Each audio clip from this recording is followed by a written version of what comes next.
नमस्कार दोस्तों, आप सभी का स्वागत है पेपर एनालिसिस पॉइंट के ऊपर। और मैं हूं आपके साथ डिकी सर। सभी की तैयारी बहुत ही अच्छी चल रही होगी क्योंकि अब आपका शेड्यूल आ चुका है। 17 जनवरी से आपकी एग्जाम शुरू है और आपकी 20 जनवरी तक आपकी एग्जाम चलने वाली है। और आप सभी रिवीजन की तौर पर चल रहे होंगे, यानी रिवीजन आपका बहुत अच्छा चल रहा होगा। हम बात कर रहे हैं दोस्तों आपकी तृतीय श्रेणी अध्याय परीक्षा की लेवल 1 और लेवल 2 जीएसटी बुकलेट की बात करें। सार संग्रह जो अपने पहले हमने जो सिलेबस था आपका, उस सिलेबस को शॉर्ट के अंदर बात करें, यानी कि शॉर्ट नोट्स की बात करते हो आप, उसके अंदर आपकी कलाम द्वारा जारी की गई है तो कौन सी आपकी जीएसटी बुकलेट, ये सभी आप जानते हो। जीएसटी बुकलेट की दोस्तों हम एमसीक्यू के माध्यम से तैयार कर रहे थे। इसका एमसीक्यू के माध्यम से क्या कर रहे थे दोस्तों, इसका एनालिसिस कर रहे थे। क्या कर रहे थे दोस्तों, हम एमसीक्यू के माध्यम से एनालिसिस यानी विश्लेषण कर रहे थे। सबसे पहले बात करें दोस्तों, ये आपको थ्योरी की बुकलेट थी, यानी शॉर्ट के अंदर आपके सारा जितने भी इंपॉर्टेंट फैक्ट आपके जहाँ से इंपॉर्टेंट क्वेश्चन बनने की संभावना होती है, जहाँ से बार बार क्वेश्चन आपके पूछे जाते हैं, वो सारे टॉपिक इस जीएसटी के अंदर आपको दिए हुए हैं दोस्तों। अब एमसीक्यू के माध्यम से एनालिसिस कर रहे थे, तो एमसीक्यू के माध्यम से अपनी क्लास 2 हो चुकी है। कितनी क्लास हो चुकी है दोस्तों, अपनी 2 क्लास हो चुकी है। क्लास नंबर 1 की बात करते हैं सबसे पहले कि हमने कौन कौन से टॉपिक अपने कवर कर लिए, तो ये भी आपको साथ साथ पता होना चाहिए कि इन टॉपिक का रिवीजन अपना हो चुका है दोस्तों। क्लास 1 के अंदर हमने शुरू की थी अपनी आरटी एक्ट 2009, हम बहुत ही डिटेल से हमने पढ़ा है। ठीक है, दूसरी क्लास थी आपकी आरटी नियमावली की। कौन सी आपकी नियमावली की बात करते हैं 2011, ये हम कंप्लीट कर चुके हैं। 2 टॉपिक आपके कंप्लीट हो चुके हैं इस बुकलेट के। तीसरा टॉपिक इसी के अंदर था दोस्तों। तीसरा टॉपिक क्या था आपका, तीसरे टॉपिक की बात करें निजी स्कूल में निःशुल्क प्रवेश नियम। निजी स्कूलों में निःशुल्क प्रवेश के नियम, निःशुल्क प्रवेश के नियम यानी 25% वाला रूल आपने देखा होगा धारा 12 के अंदर। ठीक है, आरटीए की एक्ट 2009 की धारा 12 के अंदर आपने देखा था। ठीक है, ये 3 टॉपिक हम क्लास नंबर 1 के अंदर किया था दोस्तों। क्लास नंबर 2 की बात करते हैं दोस्तों इस बुकलेट की। क्लास नंबर 2 के अंदर हमने क्या क्या पढ़ा। क्लास नंबर 2 की बात करें दोस्तों, क्लास नंबर 2 में हमने पढ़ा, पहला टॉपिक पढ़ा दोस्तों हमने विद्यालय प्रबंधन। पहला टॉपिक कौन सा पढ़ा हमने, विद्यालय प्रबंधन। विद्यालय प्रबंधन यानी स्कूल मैनेजमेंट की बात करें दोस्तों, इसके अंदर दोस्तों हमने पढ़ा कि प्रकृति क्या होती है प्रबंधन की, प्रबंधन के तत्व पढ़े हमने 4, शैक्षणिक प्रबंधन के कार्य पढ़े जो बार बार आपके एग्जाम में पूछे जाते हैं, कुछ सिद्धांत पढ़े जैसे लूथर गुल्ली के सिद्धांत पढ़े हमने। ठीक है, पोस्ट कॉर्प हेनरी फ्योल का सिद्धांत पढ़ा हमने, POC, ठीक है, इसका क्रम भी पूछा जाता है। पोस्ट कॉर्प से एक अक्षर का नाम पूछ लिया जाता है कि इसका बताओ, क्रम से पूछ लिया जाता है कि डी का अर्थ क्या है, जैसे लास्ट टाइम पूछा था निर्देशन वाला, तो ये पढ़े थे हमने। इसके अलावा दोस्तों हमने दूसरा टॉपिक पढ़ा हमने SMC और STMC दोस्तों हमने दूसरा टॉपिक पढ़ा क्लास नंबर 2 के अंदर। तीसरा टॉपिक था दोस्तों आपके अधिगम के नवाचार, यानी आपके जो अधिगम के नवाचार की बात करें, ये अपना तीसरा टॉपिक था क्लास नंबर 2 के अंदर, अधिगम के नवाचार। तो ये 6 टॉपिक हम कंप्लीट कर चुके हैं इन 2 क्लासों के माध्यम से। अधिगम के नवाचार की बात करें, जैसे आपके सबसे पहले 2005 की बात की थी हमने, REI यानी राजस्थान एजुकेशन इनिशिएटिव की बात की थी। ठीक है, फिर हमने SIQE पढ़ा, हमने state initiative for quality education पढ़ा। फिर इसके अंदर आपके जो कोरोना काल आ गया था, आपका कोरोना काल के अंदर विभिन्न नवाचार आए थे आपके, जैसे आपके हवा महल कार्यक्रम हो, चाहे आपके स्माइल कार्यक्रम हो, शिक्षा दर्शन हो, मिशन समर्थ हो, चाहे राजस्थान में शिक्षा के बढ़ते कदम हो। ठीक है, जो आपका 11 जुलाई 2022 को आया था। ठीक है, दीक्षा राज्य हम पढ़ चुके हैं। इसके बाद में दोस्तों नो बैक डे वगैरह हम पढ़ चुके हैं, मिशन बुनियाद हम पढ़ चुके हैं, प्रखर राजस्थान हम पढ़ चुके हैं, ये सारे निष्ठा हम पढ़ चुके थे। ये सारे के सारे अधिगम नवाचार कौन सी क्लास के अंदर पढ़ा था हमने, क्लास नंबर 2 के अंदर। अब बात करते हैं दोस्तों क्लास नंबर 3, किसकी बात करते हैं, क्लास नंबर 3 यानी आज की बात करते हैं। आज हम क्या पढ़ेंगे दोस्तों, हम शुरुआत करेंगे आपके अधिगम के जो नवीन पहल है दोस्तों, अधिगम नवाचार की जो नवीन पहल है वहाँ की बात करते हैं। नवाचार के अंदर जो नवीनतम पहल जो आपकी शेष रह गई थी वो पढ़ेंगे दोस्तों। इसके साथ साथ आपके दोस्तों NEP 2020 पढ़ेंगे। नवीनतम पहल की बात की काफ़ी क्वेश्चन आपके सीधे पूछे जाएंगे, यानी सीधे शॉर्ट क्वेश्चन आपके पूछे जा सकते हैं नवीनतम वाले। ठीक है, NEP 2020 से भी क्वेश्चन आपके पूछे जा सकते हैं। तो ये 2 टॉपिक आज होने वाले हैं, बहुत ही अच्छे क्वेश्चन है। और साथ साथ आपका अंतिम क्लास चल रही है, यानी सिलेबस की बात करें, रिवीजन क्लास मान सकते हो एक तरह से GST बुकलेट की। तो इसके अंदर आपको साथ साथ आंसर भी देने कमेंट के अंदर, ताकि आपको ये पता चले कि 50-60 क्वेश्चन हम करते हैं इस GST के माध्यम से, तो आपके कितने सही हो रहे हैं। बाकी इस GST की एक भी लाइन ऐसी नहीं होगी जो हमारे पास आपको एक क्वेश्चन नहीं देखा होगा। प्रत्येक लाइन से एक क्वेश्चन, साथ साथ इन ऑप्शनों की व्याख्या करें तो प्रत्येक लाइन टू लाइन आपको ऑप्शन के माध्यम से तैयार करवाई जा रही है, यानी एक भी लाइन ऐसी नहीं है जहाँ से आपको इन क्वेश्चनों के माध्यम से कवर नहीं करवाई गई है दोस्तों। पूरा डिटेल से ये GST की बुकलेट है कवर करवाई जा रही है। ठीक है, इसलिए थोड़ा सा टाइम लग रहा है, क्लास एक दिन छोड़ के एक दिन आ रही है, क्योंकि क्वेश्चन ढूंढने पड़ते हैं, क्वेश्चन बनाने पड़ते हैं, और जहाँ से क्वेश्चन पूछा गया उसको देखना पड़ता है कि यहाँ से क्वेश्चन किस प्रकार से पूछा गया है। जैसे आपकी नवाचार के अंदर बात करें तो नवाचार आपके तो 2022 में जुड़े थे, लेकिन फर्स्ट ग्रेड के अंदर काफ़ी पहले से, तो फर्स्ट ग्रेड के क्वेश्चन भी आपको देखने पड़ते हैं किस प्रकार से। और आपकी नवीनतम 2025 के अंदर जून के अंदर फर्स्ट ग्रेड की एग्जाम हुई थी विभिन्न शिफ्टों के अंदर, उनके अंदर किस प्रकार के क्वेश्चन पूछे गए थे, तो वो सारे के सारे क्वेश्चन आपको यहाँ पर देखने को मिलेंगे, साथ साथ जिनकी अभी वर्तमान में जमादार का पेपर हुआ तो उसके अंदर आपका पैटर्न चेंज हो गया। तो पैटर्न चेंज किया गया दोस्तों, जैसे योजनाओं के अंदर पैटर्न चेंज किया आपका, साइंस में तो अलग है तो मैथ में भी पैटर्न चेंज कर दिया। तो इन सभी को ध्यान में रखते हुए उसी प्रकार के क्वेश्चन आपको सामने प्रस्तुत करें, ताकि एक बार आपकी एग्जाम से पहले प्रैक्टिस भी हो जाए और साथ साथ आपको जीएसटी बुकलेट भी तैयार हो जाए दोस्तों। तो चलिए दोस्तों एक बेहतरीन क्लास की शुरुआत करते हैं। शुरुआत करने से पहले जिन दोस्तों ने अभी तक चैनल को सब्सक्राइब नहीं किया तो चैनल को सब्सक्राइब कर लेना, वीडियो को लाइक कर देना और अपने दोस्तों के साथ शेयर भी कर देना। अब दूसरी सबसे बड़ी मांग होती है दोस्तों, आपकी सबसे बड़ी मांग होती है आपकी पीडीएफ की। दोस्तों पीडीएफ की बात करते हैं, जीएसटी की बात करें तो ये बुकलेट तो डाल दी गई है, साथ साथ आपकी जीएसटी की चाहे आपकी लेवल 1 हो, चाहे एसएसटी हो, साइंस में हो, चाहे आपकी संस्कृत हो, चाहे इंग्लिश हो, चाहे आपकी हिंदी हो, ठीक है, सारी की सारी जीएसटी अपने टेलीग्राम के ऊपर डाल दी गई है। सब्जेक्ट की टीचिंग मेथड की जीएसटी भी किसके ऊपर डाल दी गई है दोस्तों, टेलीग्राम के ऊपर डाल दी गई है। और टेलीग्राम का नाम है दोस्तों अपना पेपर एनालिसिस पॉइंट। क्या नाम है अपना, paper analysis point, analysis point. इस टेलीग्राम के ऊपर आपकी सारी कंप्लीट जीएसटी डाल दी गई, प्रत्येक सब्जेक्ट की टीचिंग मेथड की, विभिन्न आपकी चाहे कला संस्कृति हो, चाहे राजस्थान भूगोल की हो, चाहे आपकी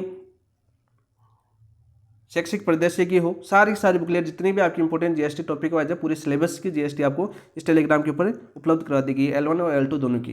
तो आप डाउनलोड कर सकते हो, प्रिंट निकलवा सकते हो और अगले आपके जो 15 दिन शेष बचे, कल से आपकी 15 दिन शेष है क्योंकि 17 से शुरुआत है, अगले 2 दिन छोड़ दो।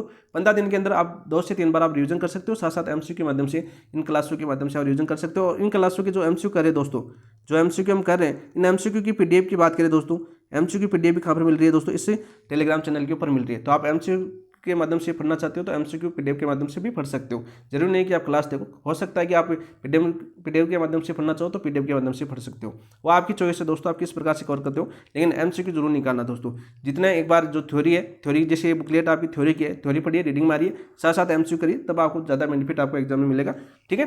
तो चलिए दोस्तों शुरुआत करते हैं, आज का पहला क्वेश्चन देखते हैं। पहला क्वेश्चन क्या है आज का, सबसे पहले तो ये आपकी विशेष सूची दे रखी थी जिसके अंदर हम पहला टॉपिक पढ़ रहे हैं आपके शैक्षिक परिदृश्य और आरटीआई, इसी की बात करें। ये आपके 1 नंबर से लेकर 25 तक बात करते हैं, इसी के अंदर आपकी आज की तीसरी क्लास है और आज ये आपका कंप्लीट हो जाएगा आरटीआई। इसके बाद में भी आपका एक टॉपिक और बच जाएगा इसमें, बाल केंद्रित योजनाएं।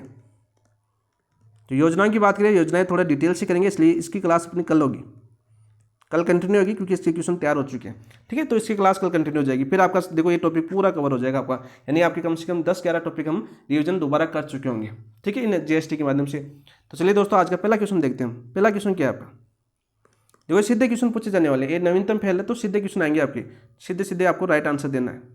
क्वेश्चन नंबर 1 आपका, MSRA पूर्व कक्षा दक्षता आधारित आकलन CBA का मुख्य उद्देश्य क्या है। इसका मुख्य उद्देश्य क्या है दोस्तों, बताओ। पहला ऑप्शन दे रखा आपका प्रतिभाशाली विद्यार्थियों का चयन करना, दूसरा ऑप्शन दे रखा है केवल वार्षिक परीक्षा आयोजित करना, तीसरा ऑप्शन दे रखा है आपका बिहाइंड ग्रेड विद्यार्थियों को उनकी शिक्षा स्तर के तक लाना, और चौथा ऑप्शन दे रखा है आपका शिक्षकों के स्थानांतरण हेतु मूल्यांकन करना। तो राइट आंसर क्या हो जाएगा दोस्तों, बताओ भाई कमेंट के अंदर फटाफट अपना आंसर दीजिए ताकि आपका भी आकलन हो सके।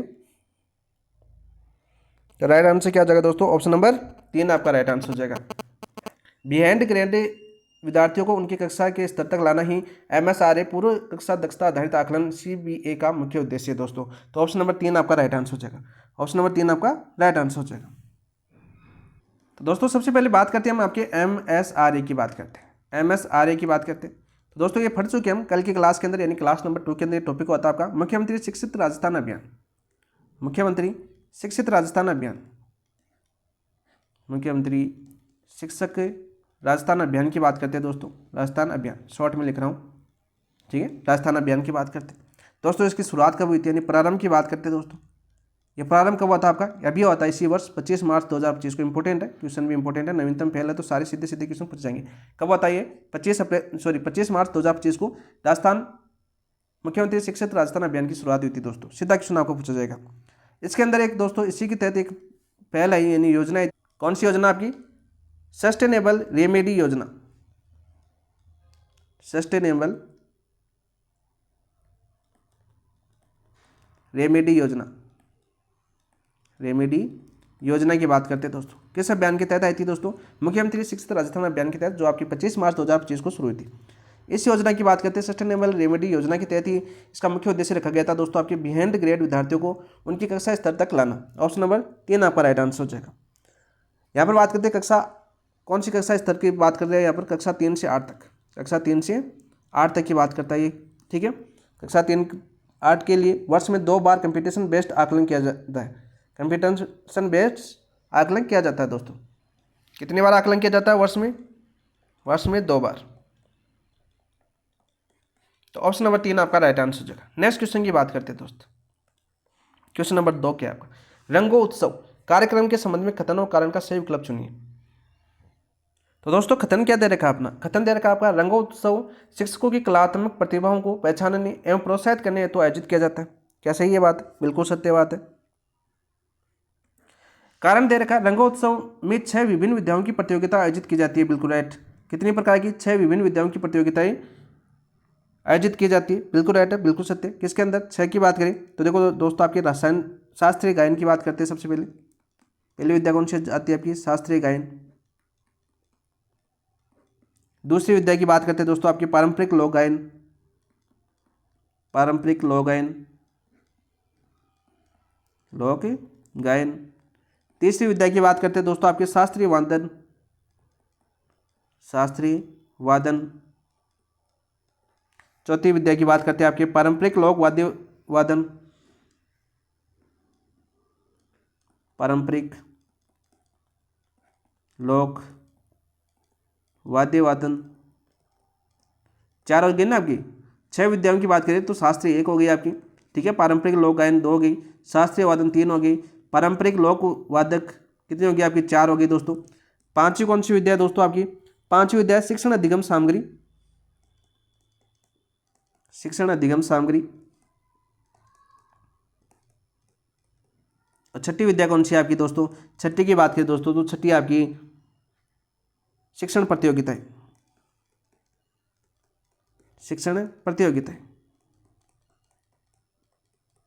तो हमें पूछा गया क्वेश्चन है कि रंगोत्सव कार्यक्रम के संबंध में कथन और कारण सही विकल्प चुनिए। तो कथन दे रखा था हमें, रंगोत्सव शिक्षकों की कलात्मक प्रतिभाओं पहचानने और प्रोत्साहित करने हेतु आयोजित किया जाता है। बिल्कुल राइट, सही बात है। कारण दे रखा है, रंगोत्सव में 6 विभिन्न विद्याओं की प्रतियोगिता आयोजित की जाती है। बिल्कुल राइट। तो राइट आंसर क्या हो जाएगा दोस्तों? ए और आर दोनों सही है और आर ए की सही व्याख्या करता है। तो ऑप्शन नंबर 1 आपका राइट आंसर हो जाएगा। क्या हो जाएगा दोस्तों आपका? ऑप्शन नंबर 1 आपका राइट आंसर हो जाएगा। नेक्स्ट क्वेश्चन की बात करते हैं दोस्तों। क्वेश्चन नंबर 3 की बात करते हैं।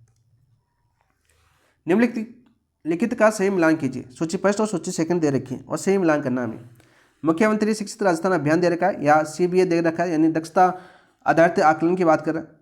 तो राइट आंसर पहला किस में हो जाएगा दोस्तों आपका? पहले में हो जाएगा। CBA का मतलब क्या हो जाएगा आपका? दक्षता आधारित आकलन, ठीक है। बिल्कुल राइट। रंगोत्सव क्या हो जाएगा आपका? शिक्षकों की कलात्मक प्रतियोगिता। बिल्कुल राइट, दूसरे के अंदर हो जाएगा, ठीक है। अभी देखा हमने पिछले क्वेश्चन, देखो वापस रिविजन हो रहा है आपका साथ साथ। समृद्धि की बात करें, NEP 2020 पर आधारित कला उत्सव है। समृद्धि क्या है दोस्तों आपका? आपकी न्यू पॉलिसी, आपकी NEP न्यू एजुकेशन पॉलिसी 2020 आधारित कला उत्सव है। बिल्कुल राइट। तो तीसरे में हो जाएगा। तो राइट आंसर क्या हो जाएगा आपका? 1, 2, 3। ऑप्शन नंबर 1 आपका राइट आंसर हो जाएगा। देखो हम दक्षता आधारित आकलन में पढ़ चुके हैं आपका, ठीक है। पहला क्वेश्चन हमने ये किया, दूसरा क्वेश्चन हमने रंगोत्सव पर किया जो शिक्षकों की कलात्मक प्रतियोगिता को प्रदर्शित करता है। बिल्कुल राइट। तीसरा क्वेश्चन अपना समृद्धि NEP 2020 पर आधारित उत्सव है दोस्तों, ठीक है। कौन सी कक्षा स्टेज पर किया जाता है दोस्तों? ये कक्षा की बात करें, समृद्धि कार्यक्रम की बात करें तो कक्षा 9 से 12 तक, कक्षा 9 से 12 तक आपका चलाया जाता है, ठीक है दोस्तों। ऑप्शन नंबर 1 आपका राइट आंसर हो जाएगा। नेक्स्ट क्वेश्चन की बात करते हैं। ये सीधे क्वेश्चन आपके नवीनतम फेल है तो आपके सीधे क्वेश्चन पूछ जाएंगे दोस्तों। संविधान के किस अनुच्छेद के अंतर्गत प्राथमिक स्तर पर भाषाई अल्पसंख्यक विद्यार्थियों को मातृभाषा में शिक्षा देने का प्रावधान है? बताओ भाई, कमेंट के अंदर राइट आंसर बताओ इसका क्या होगा। अनुच्छेद 21(1), अनुच्छेद 29, अनुच्छेद 350(a), अनुच्छेद 45। तो राइट आंसर क्या हो जाएगा दोस्तों आपका? ऑप्शन नंबर 3 आपका राइट आंसर हो जाएगा। संविधान के अनुच्छेद के अंतर्गत प्राथमिक स्तर पर भाषाई अल्पसंख्यक विद्यार्थियों को मातृभाषा शिक्षा देने का प्रावधान किया गया दोस्तों आपके अनुच्छेद 350(1) के अंदर। किसके अंदर किया गया दोस्तों? आपके अनुच्छेद 350(1) के अंदर किया गया। ऑप्शन नंबर 3 आपका राइट आंसर हो जाएगा। नेक्स्ट क्वेश्चन की बात करते हैं दोस्त। ई पाठशाला कार्यक्रम के अंतर्गत बोर्ड परीक्षाओं की ऑनलाइन तैयारी कितने दिवस कराई जाती है? देखो ई पाठशाला कार्यक्रम कल हमने पढ़ा था, ई पाठशाला कार्यक्रम। तो ई पाठशाला कार्यक्रम के अंतर्गत बोर्ड परीक्षाओं की ऑनलाइन तैयारी कितने दिवस कराई जाती है? 3 दिवस, 4 दिवस, 5 दिवस, 7 दिवस। तो राइट आंसर क्या हो जाएगा दोस्तों आपके? 5 दिवस करवाई जाती है, सोमवार से शुक्रवार।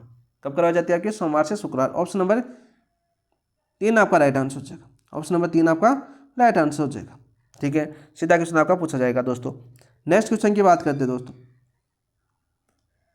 डिजिटल प्रवेशोत्सव के संबंध में इनमें से सही कथन कौन सा है? यानी डिजिटल प्रवेशोत्सव के संबंध में हमें सही कथन बताना है कि कौन सा सही कथन है। बताओ भाई।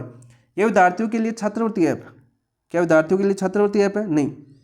ये विद्यार्थियों के लिए छात्रवृत्ति ऐप नहीं है दोस्तों। ये मैनुअल रजिस्टर प्रणाली को बदलने हेतु मोबाइल ऐप है, बिल्कुल राइट।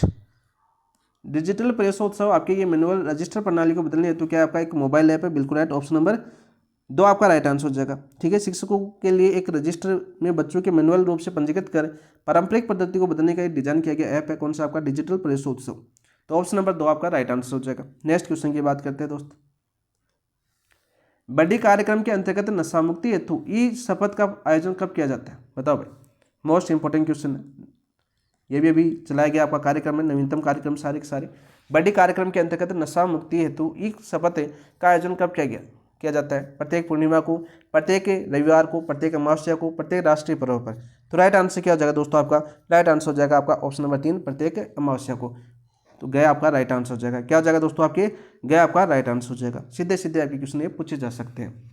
नेक्स्ट क्वेश्चन की बात करें, देखो कलाम बुकलेट के टोटल आपको पॉइंट टू पॉइंट क्वेश्चन देखने को मिल रहे हैं। ठीक है, जीएसटी आप देख सकते हो, जीएसटी की बुकलेट आपने प्रिंट निकलवा लिया होगा, क्योंकि मैंने मंडे को ये बुकलेट आपको डाल दी थी अपने टेलीग्राम के ऊपर। टेलीग्राम का नाम है दोस्तों अपना paper analysis point, paper analysis point.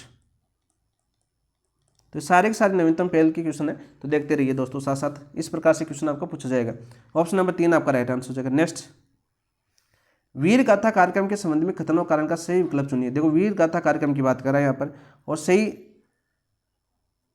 कथन कारण और सही विकल्प हमें चुनना है। तो कथन दे रखा है दोस्तों, ए दे रखा है हमें, वीर गाथा कार्यक्रम विद्यार्थियों में वीरता और देशभक्ति की भावना विकसित करता है। तो बिल्कुल राइट बात है, बिल्कुल सत्य बात है। वीर गाथा कार्यक्रम विद्यार्थियों में वीरता और देशभक्ति की भावना विकसित करता है। इस कार्यक्रम में गैलेंट्री अवार्ड विजेताओं पर आधारित रचनात्मक गतिविधियां कराई जाती है, बिल्कुल राइट।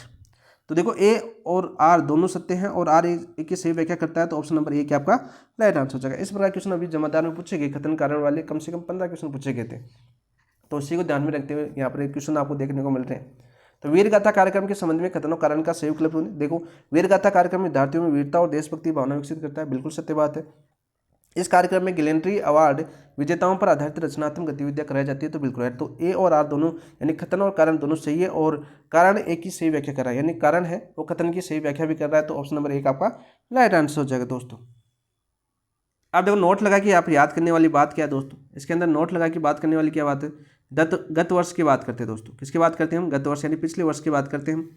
इस गत वर्ष की बात करें, वीर गाथा कार्यक्रम कौन सा था आपका, वीर गाथा 3.0 कार्यक्रम था, कौन सा आपका 3.0 कार्यक्रम। इसके अंदर दोस्तों बात करते हैं हम, इस कार्यक्रम के अंदर राष्ट्रीय स्तर पर बात करते हैं, किसके ऊपर हम राष्ट्रीय स्तर पर बात करें दोस्तों, राष्ट्रीय स्तर पर सुपर 100 के अंदर राजस्थान के कितने विद्यार्थी शामिल हुए थे, राजस्थान के कितने विद्यार्थियों शामिल हुए थे। राजस्थान की बात करें, राजस्थान के विद्यार्थी शामिल की बात करें दोस्तों, तो कितने हुए थे दोस्तों, मोस्ट इंपोर्टेंट क्वेश्चन है, वो हुए थे दोस्तों आपके 8। कितने हुए थे दोस्तों आपके 8 विद्यार्थी। ये मोस्ट इंपोर्टेंट क्वेश्चन है, आपके एग्जाम में सीधा देखने को मिल सकता है। मोस्ट इंपोर्टेंट क्वेश्चन याद करना दोस्तों, कितने विद्यार्थी शामिल हुए आपके 8 विद्यार्थी शामिल हुए। नवीनतम है तो नवीनतम पूछने की ज़्यादा संभावना है, क्योंकि अधिगम के नवाचार की बात करें तो ज़्यादातर नवीनतम ही पूछे जाते हैं, क्योंकि कोरोना काल वाले 2022 के एग्जाम में बहुत पूछे गए थे। तो कोरोना के काल के बाद में जो शुरू हुए उनसे भी क्वेश्चन आप पूछ सकते हैं, क्योंकि 2022 के बाद में आपका एग्जाम अभी होने वाला है। नेक्स्ट क्वेश्चन की बात करते हैं दोस्तों, उजियारी पंचायत के रूप में किन पंचायतों को चिन्हित कर सम्मानित किया जाता है। इंपॉर्टेंट क्वेश्चन, उजियारी पंचायत के रूप में किन पंचायतों को चिन्हित कर सम्मानित किया जाता है दोस्तों। पहला ऑप्शन दे रखा है आपका अधिक छात्रवृत्ति देने वाली पंचायत, डिजिटल शिक्षा में अग्रणी पंचायतें, पूर्ण नामांकन ठहराव तथा ड्रॉप फ्री पंचायतें, केवल शहरी पंचायतें। दोस्तों जहाँ पर पूर्ण नामांकन है, बच्चों का ठहराव भी हो रहा है, और ड्रॉप फ्री पंचायत यानी एक भी ऐसा बच्चा नहीं है जो उस गाँव में अनपढ़ है, यानी सभी बच्चों को पकड़ लिया गया। ठीक है, तो ये आपका ऑप्शन नंबर 3 आपका राइट आंसर हो जाएगा। क्या हो जाएगा दोस्तों आपका ऑप्शन नंबर 3 आपका राइट आंसर हो जाएगा। सीधा सीधा क्वेश्चन आपको पूछा जा सकता है। नेक्स्ट क्वेश्चन की बात करते हैं दोस्तों, समावेशी शिक्षा के अंतर्गत CWSN बच्चों के लिए स्थापित मॉडल संसाधन कक्ष किन शहरों में। देखो CWSN की बात करते हैं, RTI एक्ट में कब जोड़ा गया था आपका, RTI एक्ट 2009 के अंदर। देखो हम पढ़ चुके हैं सारे, दोबारा रिविजन भी कर लो। RTI एक्ट 2009 की बात करें दोस्तों, इसके अंदर दोस्तों संशोधन हुआ था। संशोधन कब होता है आपका 2012 के अंदर। कब आता है आपका 2012 के अंदर। और 2012 के अंदर किसको जोड़ा गया था आपका CWSN वाले बच्चों को जोड़ा गया था। ये क्वेश्चन आपका पूछा जा चुका है। तो देखो यहाँ पर पूछा है मैं समावेशी शिक्षा के अंतर्गत CWSN बच्चों के लिए स्थापित मॉडल संसाधन कक्ष, कौन सा मॉडल संसाधन कक्ष, सीधा पूछा जा सकता है क्वेश्चन, इंपॉर्टेंट है।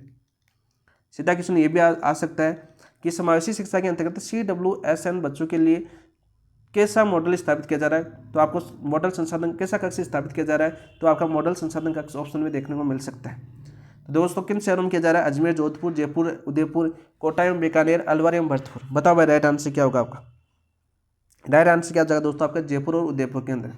ऑप्शन नंबर 2 आपका राइट आंसर हो जाएगा। क्या जाएगा आपका ऑप्शन नंबर 2 आपका राइट आंसर हो जाएगा। ये आपका नवाचार है और 2 मॉडल संसाधन कक्ष स्थापित किए जा रहे हैं, एक तो जयपुर के अंदर, एक उदयपुर के अंदर। मोस्ट इंपोर्टेंट क्वेश्चन भी है दोस्त, नवीनतम नवाचार है ना, तो पूछने की संभावना है। ठीक है, तो ऑप्शन नंबर 2 आपका राइट आंसर हो जाएगा। नोट करके रखना है इन क्वेश्चनों को, जहाँ पर मोस्ट इंपोर्टेंट लगा रहा हूँ, जो नवीनतम है, जो आने की संभावना है, वो आपको थोड़ा ध्यान रखना है दोस्तों। नेक्स्ट क्वेश्चन की बात करते हैं। शिक्षा को सुलभ एवं लचीला बनाने हेतु मिशन ज्ञान के सहयोग से प्रारंभ किए गए यूट्यूब चैनल कौन से हैं। देखो यहाँ पर बहुत ही इंपॉर्टेंट क्वेश्चन है, बहुत ही इंपॉर्टेंट क्वेश्चन है। शिक्षा को सुलभ एवं लचीला बनाने हेतु मिशन ज्ञान के सहयोग, अब सीधा क्वेश्चन पूछे किसके सहयोग से, मिशन ज्ञान के सहयोग से प्रारंभ किए गए यूट्यूब चैनल कौन से, ज्ञानदीप एवं दीक्षा संबल, ई पाठशाला व डिजिटल राजस्थान, ई साक्षरता एवं साक्षर राजस्थान, शिक्षा दर्पण एवं ज्ञान सेतु। बताओ भाई राइट आंसर क्या होगा, कमेंट के अंदर बताओ, क्योंकि आप पढ़ चुके हो GST बुकलेट मेरे हिसाब से शायद तक। तो राइट आंसर क्या होगा दोस्तों आपका ऑप्शन नंबर 3 आपका राइट आंसर हो जाएगा। ई साक्षरता एवं साक्षर राजस्थान, ई साक्षरता एवं साक्षर राजस्थान, ऑप्शन नंबर 3 आपका राइट आंसर हो जाएगा। सीधा क्वेश्चन आपका पूछा जा सकता है। सबसे पहले बात करते हैं 8 सितंबर 2023 की। किसकी बात करते हैं दोस्तों, 8 सितंबर 2023 की बात करते हैं। कौन सा दिवस था आपका, अंतर्राष्ट्रीय साक्षरता दिवस। कौन सा दिवस था आपका, अंतर्राष्ट्रीय साक्षरता दिवस, अंतर्राष्ट्रीय साक्षरता दिवस, साक्षरता दिवस की बात करते हैं। तो इस दिवस के ऊपर 2 यूट्यूब चैनल राजस्थान में शुरू किए गए, कब, 8 सितंबर 2023 को। डेट याद कर लेना दोस्तों, इंपॉर्टेंट है ये डेट, आपके एग्जाम में सीधी छप सकती है। यानी अंतर्राष्ट्रीय साक्षरता दिवस जो 8 सितंबर 2023 को था, इस दिन 2 यूट्यूब चैनल शुरू किए गए थे। कौन से आपकी, इस साक्षरता और राजस्थान, साक्षर राजस्थान। मोस्ट इंपॉर्टेंट क्वेश्चन है, ऑप्शन नंबर 3 आपका राइट आंसर हो जाएगा। क्या जाएगा दोस्तों आपका ऑप्शन नंबर 3 आपका राइट आंसर हो जाएगा। किसके सहयोग से किए गए थे दोस्तों, आपके मिशन ज्ञान के सहयोग से, यानी मिशन ज्ञान हमने कल आपका एक अभियान पढ़ा था। नेक्स्ट क्वेश्चन की बात करते हैं दोस्तों,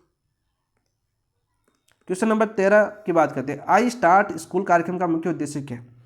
आई स्टार्ट कार्यक्रम का, यानी आई स्टार्ट स्कूल कार्यक्रम का मुख्य उद्देश्य क्या है दोस्तों। पहला ऑप्शन दे रखा आपका प्रतियोगी परीक्षा की तैयारी करना, दूसरा ऑप्शन दे रखा डिजिटल साक्षरता बढ़ाना, तीसरा ऑप्शन दे रखा कक्षा 8 से 12 के विद्यार्थियों में उद्यमी मानसिकता विकसित करना, यानी कक्षा 8 से 12 के विद्यार्थियों में उद्यमी मानसिकता विकसित करना। चौथा ऑप्शन दे रखा आपका खेल प्रतिभाओं की पहचान करना, किसकी पहचान करना, खेल प्रतिभाओं की पहचान करना।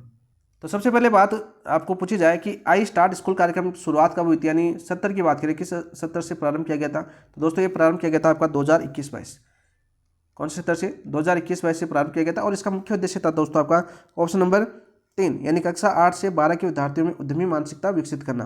तो ऑप्शन नंबर 3 आपका राइट आंसर हो जाएगा। सीधे सीधे क्वेश्चन आपके पूछे जा सकते हैं। नेक्स्ट क्वेश्चन की बात करते हैं दोस्तों। नेक्स्ट क्वेश्चन क्या है आपका, सगनो उत्सव कार्यक्रम का आयोजन किस सत्र में किया गया तथा इसका मुख्य उद्देश्य क्या था। इंपॉर्टेंट क्वेश्चन है ये भी आपका। देखो सगनो उत्सव कार्यक्रम का आयोजन किस सत्र में किया गया और इसका मुख्य उद्देश्य क्या है। सत्र 2017-18 में केवल विद्यार्थी की उपस्थिति जांचने हेतु, सत्र 2018-19 के में डिजिटल शिक्षा के प्रचार हेतु, सत्र 2019-20 में विद्यालयों की भौतिक सुविधाओं, शिक्षक, विद्यार्थी, प्रबंधन व सामुदायिक सहभागिता की जांच हेतु, और चौथा ऑप्शन दे रखा आपका सत्र 2020-21 यानी परीक्षा परिणाम सुधारने हेतु। तो दोस्तों आपकी बात करते हैं सगनो उत्सव कार्यक्रम है, जो इंपॉर्टेंट क्वेश्चन आपका आयोजन किया गया था सत्र आपके 2019-20 में। सीधा क्वेश्चन ये भी पूछा जा सकता है कि सगनो उत्सव कार्यक्रम किस वर्ष प्रारंभ हुआ, तो 2019-20 के अंदर। इसका मुख्य उद्देश्य क्या था दोस्तों, मुख्य उद्देश्य था विद्यालयों की भौतिक सुविधाओं को जांच करना, शिक्षक, विद्यार्थी, प्रबंधन व सामुदायिक सहभागिता की जांच हेतु ये कार्यक्रम चला गया था। तो ऑप्शन नंबर 3 आपका राइट आंसर हो जाएगा। क्या हो जाएगा दोस्तों आपका ऑप्शन नंबर 3 आपका राइट आंसर हो जाएगा। नेक्स्ट क्वेश्चन की बात करते हैं। क्वेश्चन आपका LEP यानी लर्निंग इनहेंसमेंट प्रोग्राम के अंतर्गत बाल केंद्रित शिक्षण हेतु किन बिंदुओं की प्राथमिकता दी जाती है। इंपॉर्टेंट क्वेश्चन है दोस्त, इंपॉर्टेंट क्वेश्चन है। LEP की बात करें, लर्निंग इनहेंसमेंट प्रोग्राम के अंतर्गत बाल केंद्रित शिक्षण हेतु, किसके हेतु, बाल केंद्रित शिक्षण हेतु किन बिंदुओं की प्राथमिकता दी जाती है? केवल पाठ्य पुस्तक आधारित अध्ययन पर, बच्चों की आवाज, अनुभव एवं भागीदारी पर, केवल परीक्षा उन्मुख शिक्षण पर, शिक्षक केंद्रित पद्धति पर। तो राइट आंसर क्या हो जाएगा दोस्तों आपके? देखो प्राथमिकता ध्यान दिया जाता है बच्चों की आवाज़ के ऊपर, ठीक है, बच्चों के अनुभव के ऊपर और बच्चों की भागीदारी के ऊपर। तो ऑप्शन नंबर 3 आपका राइट आंसर है। क्या हो जाएगा दोस्तों? ऑप्शन नंबर 3 आपका राइट आंसर हो जाएगा, ठीक है। वर्ष 2010 में बात करते हैं, देखो दोस्तों वर्ष 2010 में, वर्ष 2010 के अंदर RT एक्ट 2009 की बात करते हैं। RT एक्ट 2009 की बात करें, ठीक है, कि अनुपालना के लिए सरकार ने कक्षा 1 से 8 तक, कक्षा 1 से 8 तक की बात करते हैं, कक्षा 1 से 8 तक के लिए कौन सा कार्यक्रम चलाया गया दोस्तों? आपका LEP चलाया गया, ठीक है।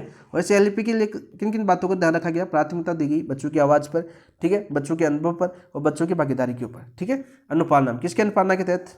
RT एक्ट 2009 की अनुपालना के तहत, अनुपालना के तहत। कब शुरू हुआ दोस्तों? आपके वर्ष 2010 के अंदर। कब शुरू किया गया? आपके वर्ष 2010 के अंदर। कौन सी कक्षा के लिए? कक्षा 1 से 8 के लिए। कौन सी कक्षा के लिए? कक्षा 1 से 8 के लिए। इनके अंदर प्राथमिकता किसको देगी दोस्तों? बच्चों की आवाज़, बच्चों का अनुभव और उन बच्चों की भागीदारी। ऑप्शन नंबर 2 आपका राइट आंसर हो जाएगा। क्या हो जाएगा दोस्तों आपका?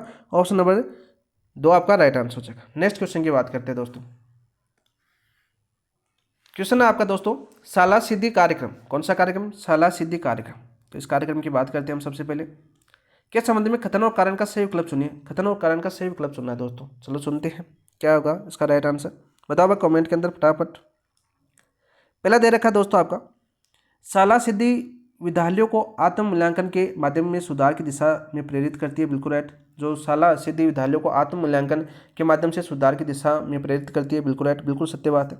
यह राष्ट्रीय स्कूल मानक मूल्यांकन कार्यक्रम पर आधारित है। बिल्कुल राइट, यानी कारण भी बिल्कुल आपका सही है दोस्तों। किस पर आधारित है? राष्ट्रीय स्कूल मानक मूल्यांकन कार्यक्रम पर आधारित है। कौन सा आपका? शाला सिद्धि कार्यक्रम। बिल्कुल राइट है। तो ए और आर दोनों सत्य, आर एक की सही व्याख्या भी कर रहा है। तो ऑप्शन नंबर 1 आपका राइट आंसर हो जाएगा। क्या हो जाएगा दोस्तों आपका? ऑप्शन नंबर 1 आपका राइट आंसर हो जाएगा। नेक्स्ट क्वेश्चन की बात करते हैं। बहुत ही अच्छा क्वेश्चन है, इंपॉर्टेंट क्वेश्चन है, आपके एग्जाम में सीधा देखने को मिल सकता है दोस्त। 17 2023-24 में आयोजित कला उत्सव, देखो कौन से 17 में आयोजित हुआ था आपका? 17 2023-24 में कौन सा आयोजित हुआ था? कला उत्सव के संदर्भ में सही कथन कौन सा है? यानी के संदर्भ में सही कथन बताना दोस्तों। यह केवल प्राथमिक स्तर के लिए आयोजित किया गया? नहीं, केवल प्राथमिक स्तर के लिए आयोजित नहीं किया गया दोस्तों। कक्षा 9 से 12 के लिए जारी किया गया था। तो ये तो आपका गलत हो जाएगा, ठीक है। इसमें 5 विद्याओं में प्रतियोगिताएं आयोजित हुई। कितनी विद्याओं में? 5 विद्याओं में। नहीं दोस्तों, 5 विद्याओं में आयोजित नहीं हुई दोस्तों। कितनी विद्याएं थी आपकी? 10 विद्याएं। कितनी विद्याएं थी आपकी? 10 विद्याएं थी जिनमें प्रतियोगिताएं आयोजित थी। जैसे बात करें हम, आपकी पहली थी संगीत। कौन सी थी आपकी? संगीत थी। दूसरी कौन सी थी आपकी? संगीत। पहले संगीत गायन हो जाएगी दोस्तों, संगीत हो गया, गायन हो गया, संगीत आपका वादन हो गया। तो मोस्ट आपकी पूछी जा सकती है, कमेंट सॉरी ऑप्शन के अंदर आ सकता है कथन वाले क्वेश्चन में। संगीत वादन हो गया। तीसरा आपका जैसे आपका नृत्य हो गया। चौथा आपका जैसे दृश्य कला हो गया। पांचवा जैसे आपका एकल नाटक हो गया, ठीक है। ये सारे के सारे किसमें थे दोस्तों? आपके 10 विद्याएं शामिल थी इसके अंदर, ठीक है। तो ये आपका गलत हो जाएगा। यह NCERT नई दिल्ली के निर्देशानुसार कक्षा 9 से 12 हेतु आयोजित होता है। तो मैंने अभी बताया आपका कि कक्षा 9 से 12 हेतु आयोजित होता है। तो ऑप्शन नंबर 3 आपका राइट आंसर हो जाएगा। क्या हो जाएगा दोस्तों आपका? ऑप्शन नंबर 3 आपका राइट आंसर हो जाएगा।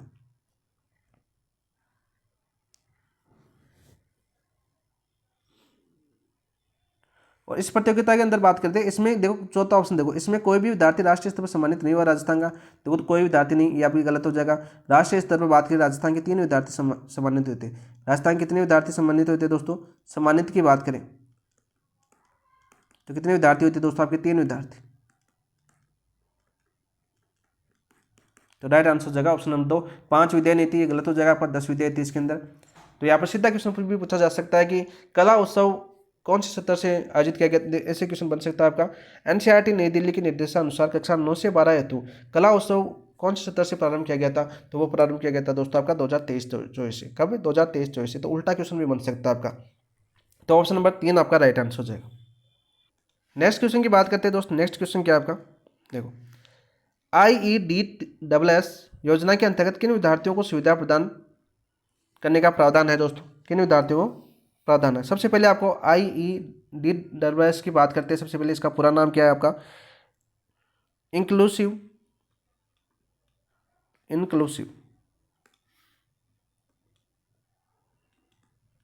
Inclusive education, inclusive education of the disable, inclusive education of the disable at secondary stage, secondary stage की बात करते हैं। इसकी फुल फॉर्म भी पूछी जा सकती है। IEDSS योजना के अंतर्गत किन विद्यार्थियों को सुविधा प्रदान करने का प्रावधान है दोस्तों? पहला ऑप्शन दे रखा है कक्षा 6 से 8 तक के सभी विद्यार्थी, कक्षा 9 से 12 तक 40 या अधिक निश्चितता वाले विद्यार्थी, केवल दृष्टिबाधित विद्यार्थी, केवल प्राथमिक स्तर के CWSN विद्यार्थी। तो राइट आंसर क्या हो जाएगा दोस्तों आपका? तो राइट आंसर हो जाएगा कक्षा 9 से 12 तक के 40% या अधिक निश्चितता वाले विद्यार्थी। ऑप्शन नंबर 2 आपका राइट आंसर हो जाएगा। क्या हो जाएगा दोस्तों आपका? ऑप्शन नंबर 2 आपका राइट आंसर हो जाएगा। किस सत्र से प्रारंभ है? प्रारंभ सत्र की बात करते हैं सबसे पहले। कौन से सत्र से ये प्रारंभ की गई थी योजना? तो ये प्रारंभ है दोस्तों आपकी 2009-10। कब आपकी? 2009-10 से प्रारंभ है दोस्तों। सीधा क्वेश्चन पूछा जाता है। और इसमें कितनी श्रेणी बांटी गई? श्रेणी की बात करें तो कितनी श्रेणी बांटी गई दोस्तों आपकी? 21 दिव्यांगता को सम्मिलित किया गया, दिव्यांगता श्रेणी को शामिल किया गया। यानी किस प्रकार से शामिल हो सकते हैं दिव्यांग, जो विभिन्न व्यक्तित्व की बात करें, यानी दिव्यांग कौन कौन से हो सकते हैं, जिसमें आपकी 21 श्रेणी बटा गया है, यानी किस प्रकार के इसमें शामिल किया गया दोस्तों। ठीक है, सीधा सीधा क्वेश्चन आपको बन सकता है। तो ऑप्शन नंबर 2 आपका राइट आंसर हो जाए। नेक्स्ट बात करते हैं दोस्तों, नेक्स्ट क्वेश्चन क्या आपका? देखो अब आपके RSCERT उदयपुर के द्वारा जो नवीन पहल की गई, वहाँ से क्वेश्चन आपके शुरू हो चुके हैं। ये आपके नवीनतम पहल थे। तो आपके क्वेश्चन कैसे लगे? अभी तक जिन दोस्तों ने सब्सक्राइब नहीं किया तो सब्सक्राइब कर लेना, और क्वेश्चन कैसे लग रहे कमेंट के अंदर जरूर बताना, और आपके कितने सही हैं वो भी बताना। अब बात करते हैं दोस्तों अपने RSCERT, जिसका मुख्यालय आपके उदयपुर के अंदर है, उसके द्वारा जो आपकी नवीन पहल शुरू की गई, वहाँ से क्वेश्चन पूछने की भी ज़्यादा संभावना है।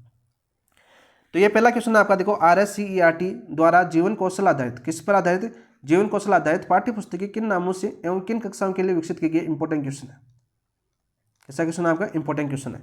जीवन कौशल आधारित पुस्तकों की बात करें, किन नामों से व किन कक्षाओं के लिए विकसित की गई? देखो, उद्भव कक्षा 1 से 5 के लिए, उत्थान कक्षा 6 से 8 के लिए, उद्भव कक्षा 6 से 8 के लिए, उत्थान कक्षा 9 से 12 के लिए, उत्थान कक्षा 6 से 8 के लिए, उद्भव कक्षा 9 से 12 के लिए, या दोनों कक्षा 3 से 8 के लिए? बताओ भाई राइट आंसर क्या हो जाएगा दोस्तों? आपके RSCERT की बात करें, जीवन कौशल पर आधारित जो पाठ्य पुस्तकें आई हैं उनकी बात करें, देखो उद्भव की बात करें, ठीक है, उद्भव तो किसके लिए की गई दोस्तों? आपकी कक्षा 6 से 8 के लिए, पुस्तक का नाम आपके उद्भव। और उत्थान कौन सी पुस्तक कक्षा 9 के 12 के लिए चलाई गई है? ठीक है, तो ऑप्शन नंबर 2 आपका राइट आंसर हो जाएगा। क्या हो जाएगा दोस्तों आपका? ऑप्शन नंबर 2 आपका राइट आंसर हो जाएगा। नेक्स्ट क्वेश्चन की बात करते हैं। और RSCERT किसको भेजता है ये पुस्तकें निर्मित करके? भाई स्कूल शिक्षा परिषद को भेजता है। किसको भेजता है? आपका स्कूल शिक्षा परिषद को भेजता है।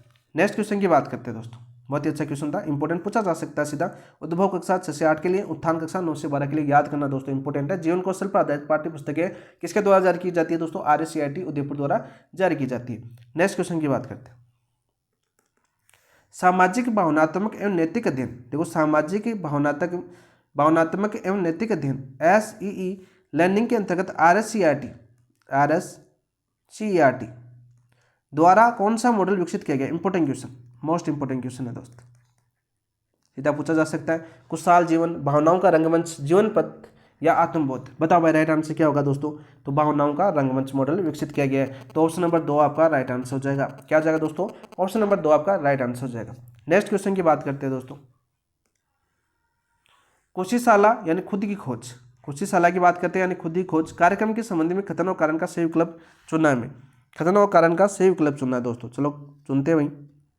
कोशिशाला कार्यक्रम कक्षा 3 के विद्यार्थियों के लिए विकसित किया गया। कौन से विद्यार्थियों के लिए विकसित किया गया दोस्तों? कक्षा 3 के विद्यार्थियों के लिए विकसित किया गया। क्या सही बात है? तो बिल्कुल सही बात है दोस्त, बिल्कुल सही बात है। इसकी पायलटिंग सिरोही और बांसवाड़ा जिलों के चयनित विद्यालयों में की गई। तो पायलटिंग की बात करें दोस्तों, तो ये किसके कहाँ पर की गई? आपकी सिरोही बांसवाड़ा जिलों के 30 विद्यालयों में की जा रही है। तो बिल्कुल राइट है, ये भी सही है। तो देखो आर और ए और आर तो सही है, दोनों सत्य है, लेकिन आर ए की सही व्याख्या कर रहा है क्या? तो यहाँ पर देखो सही व्याख्या क्या होती है आपकी? कारण क्या होता है? यदि कोशिशाला कार्यक्रम कक्षा 3 के विद्यार्थियों के लिए विकसित किया जा रहा है, ठीक है, इसके अंदर क्या था आपका? कारण क्या था कि नैतिक कौशल आधारित शिक्षण हेतु, किसके आधारित? सामाजिक भावनात्मक एवं नैतिक कौशल आधारित शिक्षण, नैतिक कौशल आधारित शिक्षण हेतु, आधारित शिक्षण हेतु, शिक्षण है तो दोस्तों कौन सी कार्यक्रम चला गया आपका, कोशिशाला कार्यक्रम चला है। ये कारण होता ना तब तो इसका हो जाता कि ए और आर दोनों सत्य, आर ए की सही व्याख्या कर रहा है, लेकिन कारण दे रखा दोस्तों इसकी पायलटिंग यानी कारण से नहीं दे रखा, कारण से नहीं दे रखा तो ए और आर दोनों सत्य, आर ए की सही व्याख्या नहीं कर रहा है, तो ऑप्शन नंबर 2 आपका राइट आंसर हो जाएगा। ऑप्शन नंबर 2 आपका राइट आंसर हो जाएगा। तो इसको याद कर सकते हैं आप उद्देश्य के रूप में कि आपका जो कोशिशाला कार्यक्रम है कक्षा 3 के लिए विद्यार्थियों के लिए चला गया, इसका उद्देश्य क्या है, सामाजिक भावनात्मक एवं नैतिक कौशल आधारित शिक्षण हेतु। ठीक है, तो ऑप्शन नंबर ए और आर दोनों सत्य है, लेकिन आर ए की सही व्याख्या नहीं कर रहा, तो ऑप्शन नंबर 2 आपका राइट आंसर हो जाएगा। नेक्स्ट क्वेश्चन की बात करते हैं दोस्तों। ऐसा पूछा जा सकता है सिरोही बांसवाड़ा कितने स्कूलों में चला जा रहा है, कितने स्कूल पूछे आपको, तो कितने स्कूलों में चला जा रहा है दोस्तों, आपके 30 स्कूलों में चला जा रहा है। कितने स्कूलों में चला जा रहा है आपका, 30 स्कूलों के अंदर चला जा रहा है। नेक्स्ट क्वेश्चन की बात करते हैं दोस्तों। सारथी किससे संबंधित एक पहल है, यानी सारथी है किससे संबंधित एक पहल है, विद्यार्थियों के लिए कैरियर कार्य पुस्तिका है, शिक्षकों के लिए कैरियर बुकलेट है, अभिभावकों के लिए मार्गदर्शिका है, विद्यार्थियों हेतु नैतिक शिक्षा पाठ्यक्रम है। तो बताओ भाई राइट आंसर क्या हो जाएगा, सारथी किससे संबंधित एक पहल है, बताओ भाई। तो राइट आंसर क्या जगह आपका, शिक्षकों के लिए एक करियर बुकलेट। ऑप्शन नंबर 2 आपका राइट आंसर हो जाएगा। क्या जगह आपका, ऑप्शन नंबर 2 आपका राइट आंसर हो जाएगा। अब आपको ये क्वेश्चन पूछ लिया कि शिक्षकों के लिए करियर बुकलेट है दोस्तों, इसका निर्माण की बात करें भाई किसके द्वारा निर्मित की गई है दोस्तों, निर्मित की बात करें भाई किसके द्वारा ये बुकलेट निर्मित की गई है, तो सहयोग की बात करें दोस्तों, सहयोग किसका है, तो सहयोग है दोस्तों आपके यूनिसेफ का। सहयोग किसने किया, आपके यूनिसेफ ने किया। और निर्माण किसने किया दोस्तों, निर्माण किसने किया दोस्तों आपका, इसका निर्माण किया दोस्तों आपके RSCERT द्वारा। सीधा क्वेश्चन आपका पूछा जा सकता है। तो इसके अंदर सीधा भी पूछा जा सकता है जो सारथी है शिक्षकों के लिए करियर बुकलेट है, इसके निर्माण में RSCERT किसके सहयोग से इसका निर्माण किया है, तो आपका यूनिसेफ ऑप्शन भी देखने को मिल सकता है। इंपॉर्टेंट क्वेश्चन है दोस्त। ठीक है, इस प्रकार से जैसे मैं आपको क्वेश्चन बना के याद करवाना चाहूँ एक, तो ऐसे पूछा जा सकता है कि शिक्षकों की करियर बुकलेट जो RSCERT के द्वारा बनाई गई है सारथी, ठीक है, इसमें किसके सहयोग से ये प्रदान की गई है, यानी किसका सहयोग किया, किसके द्वारा इसमें सहयोग किया गया है, तो आपके यूनिसेफ द्वारा। किसके द्वारा, यूनिसेफ द्वारा। ऑप्शन नंबर 2 आपका राइट आंसर है। नेक्स्ट क्वेश्चन की बात करते हैं दोस्त। देखो ये एक और इंपॉर्टेंट क्वेश्चन है आपका, बहुत ही अच्छा क्वेश्चन है ये भी आपका, सीधा पूछा जा सकता है। समर्थ कार्यक्रम का सही विवरण कौन सा है, यानी समर्थ कार्यक्रम है इसका सही विवरण कौन सा है, विद्यार्थियों के लिए कैरियर शिक्षा पुस्तिका, विद्यार्थियों के लिए कैरियर शिक्षा पुस्तिका। ठीक है, सीधा क्वेश्चन पूछिए आपका समर्थ कार्यक्रम में। शिक्षकों हेतु कैरियर शिक्षण प्रशिक्षण मैनुअल, कक्षा 6 से 8 हेतु जीवन कौशल पुस्तक, SEE लर्निंग हेतु आधारित मॉडल। तो समर्थ कार्यक्रम का सही विवरण कौन सा हो जाएगा दोस्तों आपका, तो राइट आंसर हो जाएगा ऑप्शन नंबर 2 शिक्षकों हेतु कैरियर शिक्षा प्रशिक्षण मैनुअल। ठीक है, किसके द्वारा तैयार किया गया दोस्तों आपका, बताओ ये मैनुअल, सहयोग किसने किया ये मैनुअल के लिए, तो सहयोग की बात किया दोस्तों, ये सहयोग किया आपके यूनिसेफ ने। किसने किया दोस्तों, आपके यूनिसेफ ने। दोनों क्वेश्चनों के लिए यूनिसेफ इंपॉर्टेंट है दोस्तों आपके, यानी आपकी अभी हमने देखा सारथी, ठीक है, और इसके साथ समर्थ, दोनों के अंदर किसका सहयोग किया गया दोस्तों, आपका तकनीकी सहयोग की बात करें तो यूनिसेफ का सहयोग किया गया। तो ऑप्शन नंबर 2 आपका राइट आंसर हो जाएगा। नेक्स्ट क्वेश्चन की बात करते हैं दोस्तों। क्वेश्चन नंबर 25, सफर यानी सेल्फ एवरेंस फॉर फ्यूचर एस्पिरेशन के संबंध में सही कथन कौन सा है, तो सही कथन कौन सा है। पहला ऑप्शन दे रखा है दोस्तों आपका कक्षा 3 से 5 के विद्यार्थियों हेतु। दूसरा ऑप्शन दे रखा है एक कैरियर कार्य पुस्तिका है जो कक्षा 9 से 12 तक के विद्यार्थियों के पास रहती है। तीसरा ऑप्शन दे रखा है ये केवल शिक्षकों के लिए। चौथा ऑप्शन दे रखा है ये ऑनलाइन प्रशिक्षण कोर्स है।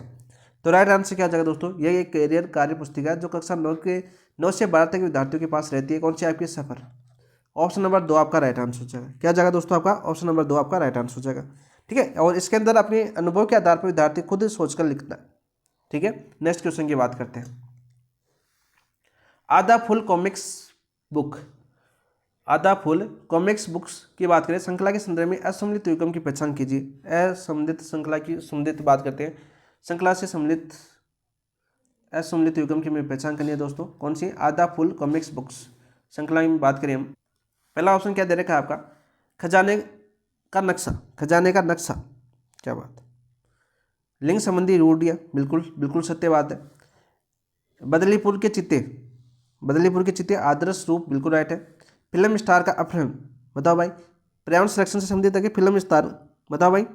फिल्म स्टार का अपहरण पर्यावरण संरक्षण से संबंधित थोड़ी है, नहीं। मीडिया के आदर्श रूप, मीडिया में आदर्श रूप, तो गलत हो जाएगा आपका। ऑप्शन नंबर 3 आपका राइट आंसर हो जाएगा। इसका क्या हो जाएगा दोस्तों आपका, मीडिया में आदर्श रूप। मीडिया में आदर्श रूप,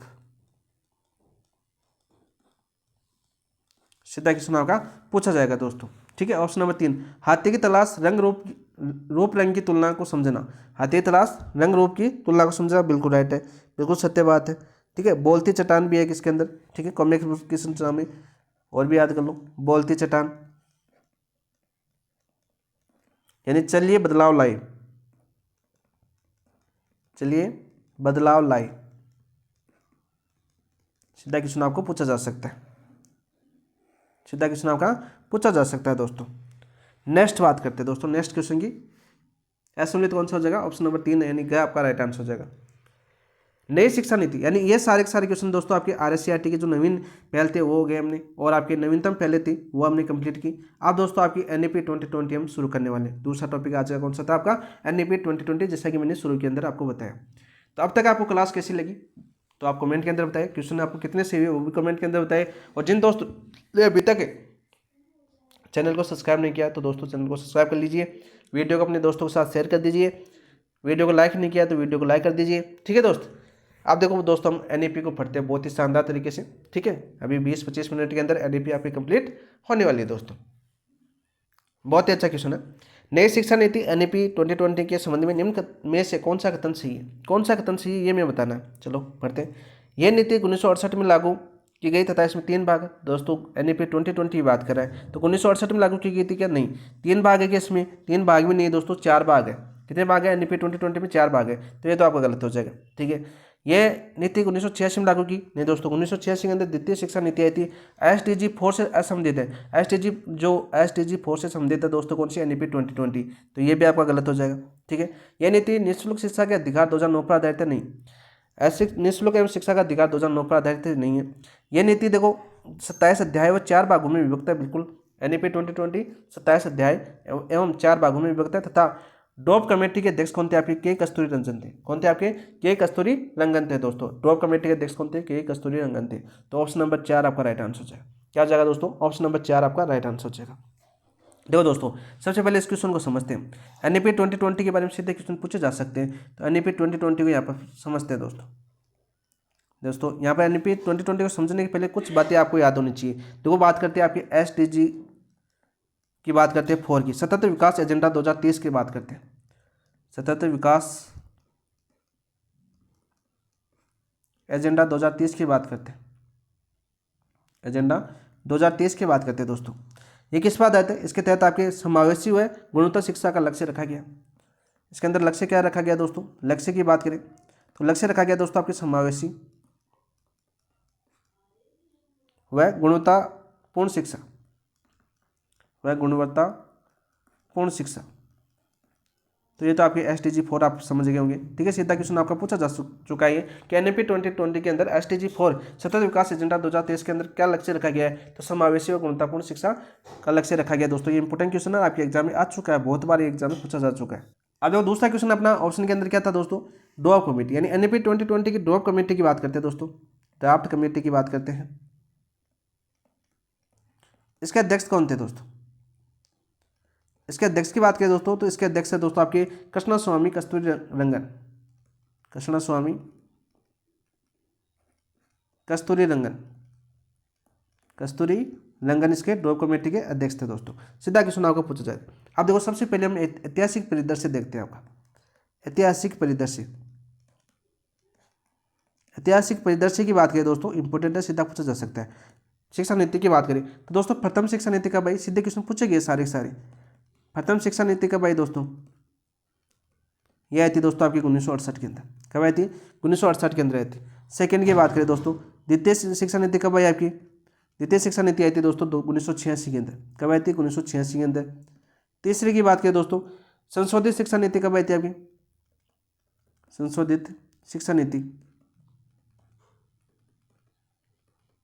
कब आई थी, 1992 के अंदर।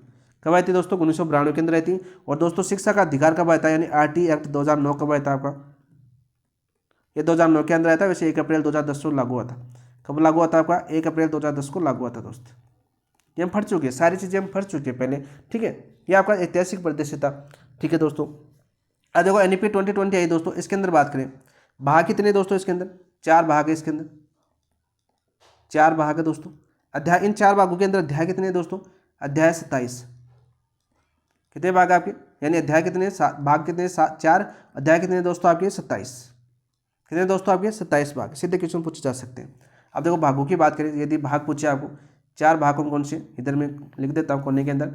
भाग की बात कर लेते हैं यहाँ पर, ठीक है, शॉर्ट में रिविजन करें। भाग फर्स्ट की बात करें, भाग फर्स्ट आपकी स्कूल शिक्षा, क्या आपकी? स्कूल शिक्षा, रिविजन की बात करें हम, शॉर्ट में लिख रहे हैं।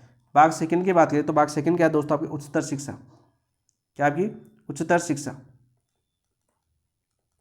और भाग 3 की बात करें दोस्तों, भाग 3 क्या आपका? भाग 3 है दोस्तों केंद्रीय विचारण मुद्दे, केंद्रीय विचारण मुद्दे, विचारणीय मुद्दे भी लिख सकते हैं हम, विचारणीय मुद्दे भी लिख सकते हैं दोस्त, विचारणीय मुद्दे। और भाग 4 क्या है इसके अंदर दोस्तों? भाग 4 आपका क्रियान्वयन की रणनीति, क्रियान्वयन की रणनीति, रणनीति। तो ये आपके एनईपी 2020 के अंदर 4 भाग है दोस्तों, 27 अध्याय है। ये तो थी आपकी पृष्ठभूमि। ये सीधे सीधे आपके क्वेश्चन पूछे जाते हैं, जैसे भाग कितने आपके? 4 है, अध्याय कितने आपके? 27 है। पहली शिक्षा नीति का भाई 1968 के अंदर है, दूसरी शिक्षा नीति का भाई दोस्तों 1986 के अंदर है, संशोधित शिक्षा नीति का भाई आपकी 1992 के अंदर। ड्राफ्ट कमेटी के अध्यक्ष कौन थे एनईपी 2020 के? कृष्णा स्वामी कस्तूरी रंगन थे, ठीक है। सीधे क्वेश्चन पूछ जाते हैं। SDG 4 यानी सतत विकास एजेंडा 2023 का लक्ष्य क्या है, मुख्य लक्ष्य क्या है? समावेशी गुणवत्तापूर्ण शिक्षा। बहुत बार क्वेश्चन पूछा जा चुका है, तो मोस्ट इंपोर्टेंट लगा देते हैं दोस्तों। तो राइट आंसर क्या हो गया दोस्तों? आपका ऑप्शन नंबर 4 आपका राइट आंसर हो गया। नेक्स्ट क्वेश्चन की बात करते हैं दोस्त। नेक्स्ट क्वेश्चन क्या है आपका? देखिए, नई शिक्षा नीति यानी एनईपी 2020 के आधारभूत सिद्धांतों के संदर्भ में निम्न में से कौन सा कथन सही है? आधारभूत सिद्धांतों के संदर्भ में निम्न में से कौन सा कथन सही है, ये हमें क्वेश्चन पूछा है दोस्त। पहला दे रखा है, शिक्षा के विषयों के बीच स्पष्ट अलगाव पर बल दिया गया। बिल्कुल सही है क्या? नहीं। शिक्षा के विषयों के बीच स्पष्ट अलगाव पर बल दिया गया, नहीं। अधिगम के मूल्यों हेतु केवल, देखो, अधिगम के मूल्य हेतु केवल समापनात्मक मूल्यांकन को प्राथमिकता दी गई, नहीं। बहुभाषिता, बहुविषयता, लचीलापन तथा अधिगम हेतु निरंतर रचनात्मक मूल्यांकन पर बल दिया गया। बिल्कुल राइट। तो ऑप्शन नंबर 3 आपका राइट आंसर हो जाएगा। क्या हो जाएगा दोस्तों? ऑप्शन नंबर 3 आपका राइट आंसर हो जाएगा। यानी नीति के, यानी एनईपी 2020 की बात करते हैं दोस्तों, एनईपी 2020 की बात करें दोस्तों, इसके अंदर आपको पूछा जाए, क्या पूछा जाए? आपके आधारभूत सिद्धांत, यानी किन किन पर बल दिया गया? आधारभूत सिद्धांत की बात करते हैं दोस्त, भाई किस किस पर बल दिया गया? तो दोस्तों सबसे पहले तो किस पर बल दिया गया? आपके जो कार्यक्रम है, तरीके, यानी सीखने के तरीके व कार्यक्रम को चुनने में लचीलापन, सीखने के तरीके, सीखने के तरीके व कार्यक्रम या कार्यक्रमों को चुनने, कार्यक्रम को चुनने में लचीलापन, लचीलापन दोस्त। ये तो आपका पहला सिद्धांत है, ठीक है। एनईपी 2020 का आधारभूत सिद्धांत में पहला सिद्धांत ये है दोस्तों। दूसरा सिद्धांत है दोस्तों आपका स्पष्ट अलगाव ना हो, यानी नो हार्ड सेपरेशन, ठीक है, यानी स्पष्ट अलगाव ना हो, स्पष्ट अलगाव ना हो दोस्त, ना हो। तीसरे सिद्धांत की बात करें दोस्तों, तीसरा सिद्धांत आपका बहुविषयता। कैसा सिद्धांत है आपका? बहुविषयता, बहुविषयता। वह आपका समग्र शिक्षा, समग्र शिक्षा, यह आपका तीसरा सिद्धांत है एनईपी 2020 की बात करें, ठीक है, यानी मल्टी डिसिप्लिनरी और आपके होस्टिक एजुकेशन, समग्र शिक्षा। चौथा सिद्धांत है दोस्तों आपके आधारभूत सिद्धांत की बात करें, बहुभाषिता, यानी मल्टी लैंग्वेज स्लिम, बहुभाषिता, बहुभाषिता हो गया दोस्तों। साथ साथ भाषा की शक्ति पर बल, वह भाषा की शक्ति पर बल, भाषा की शक्ति पर बल दिया गया दोस्तों एनईपी 2020 के अंदर, शक्ति पर बल। पांचवें सिद्धांत की बात करें दोस्तों, रचनात्मक मूल्यांकन पर बल दिया गया, रचनात्मक मूल्यांकन पर बल दिया गया दोस्तों। और दोस्तों छठा सबसे इंपॉर्टेंट है, पाठ्यक्रम में विविधता तथा स्थानीय मुद्दों का समावेश किया गया है इसके अंदर, पाठ्यक्रम व विविधता, पाठ्यक्रम में विविधता तथा स्थानीय मुद्दों का समावेश, स्थानीय मुद्दों का समावेश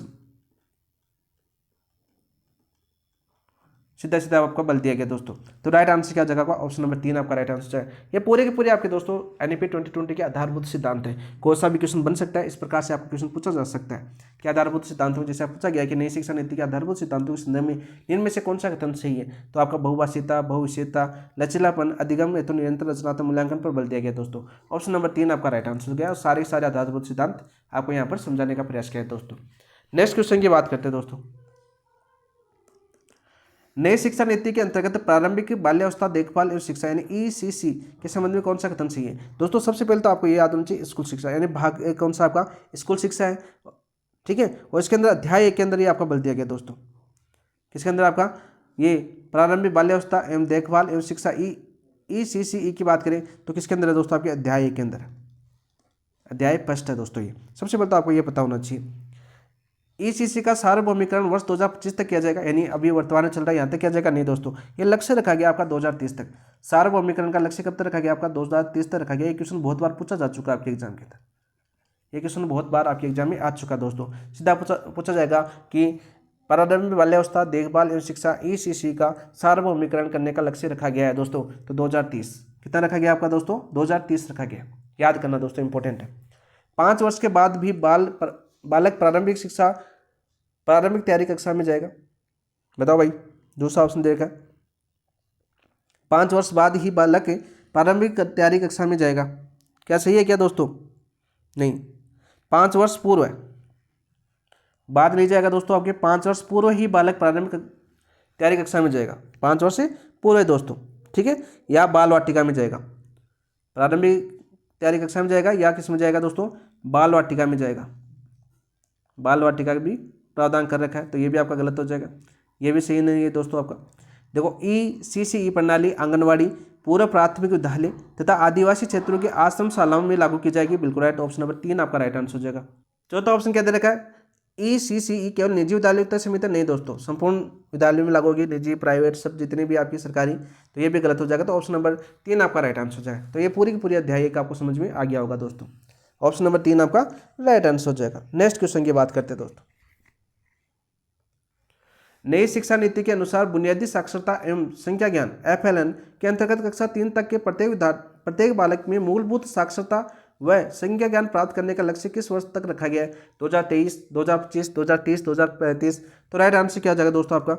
राइट आंसर हो जाएगा, लक्ष्य रखा गया दोस्तों आपके 2025 का। कौन सा रखा गया है दोस्तों लक्ष्य? 2025 का रखा गया था क्या, या 2030 का? बताओ भाई। 2025 का लक्ष्य रखा गया था, 2025 आपका कंप्लीट हो गया। आज आपका अंतिम दिन है 2025 का, कल से आपका 2026 शुरू होने वाला है दोस्तों। तो मोस्ट इंपॉर्टेंट क्वेश्चन है क्योंकि साल का अंतिम क्वेश्चन है, ठीक है।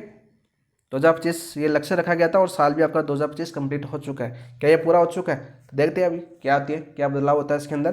तो नई शिक्षा नीति के अनुसार बुनियादी साक्षरता एवं संख्या ज्ञान FLN के अंतर्गत कक्षा 3 तक के प्रत्येक बालक में मूलभूत साक्षरता एवं संख्या ज्ञान प्राप्त करने का लक्ष्य किस वर्ष तक रखा गया आपका दोस्तों? 2025 तक रखा गया। किस वर्ष तक रखा गया? 2025। तो ऑप्शन नंबर 2 आपका राइट आंसर हो जाएगा दोस्तों। FLN यानी आपके फाउंडेशनल लिटरेसी एंड न्यूमरेसी की बात करते हैं, इसका लक्ष्य 2025 रखा गया था, जो आपका आज कंप्लीट होने वाला है दोस्तों। इसके साथ बात करते हैं दोस्तों, ये बात करा आपके अध्याय 2 की। किसकी बात करते हैं दोस्तों? अध्याय 2 की। अध्याय 2 के अंदर क्या दोस्तों आपका FLN, ठीक है, FLN है दोस्तों। सीधा क्वेश्चन आपका पूछा जा सकता है, बुनियादी साक्षरता व संख्या ज्ञान। अध्याय 2 के अंदर बात करें लक्ष्य, यानी लक्ष्य कब तक रखा गया दोस्तों? लक्ष्य की बात करें 2025 तक रखा गया। इसके अंदर अध्याय 2 के अंदर बात करें दोस्तों, छात्र शिक्षक अनुपात कितना रखा गया? छात्र शिक्षक अनुपात की बात करें दोस्तों, ये रखा गया आपका 30:1। और दोस्तों यहाँ पर नोट लगाने वाली बात क्या थी दोस्तों? नोट लगाने वाली बात क्या थी? सामाजिक आर्थिक रूप से अभावग्रस्त बालक, सामाजिक आर्थिक रूप से अभावग्रस्त बालक अधिक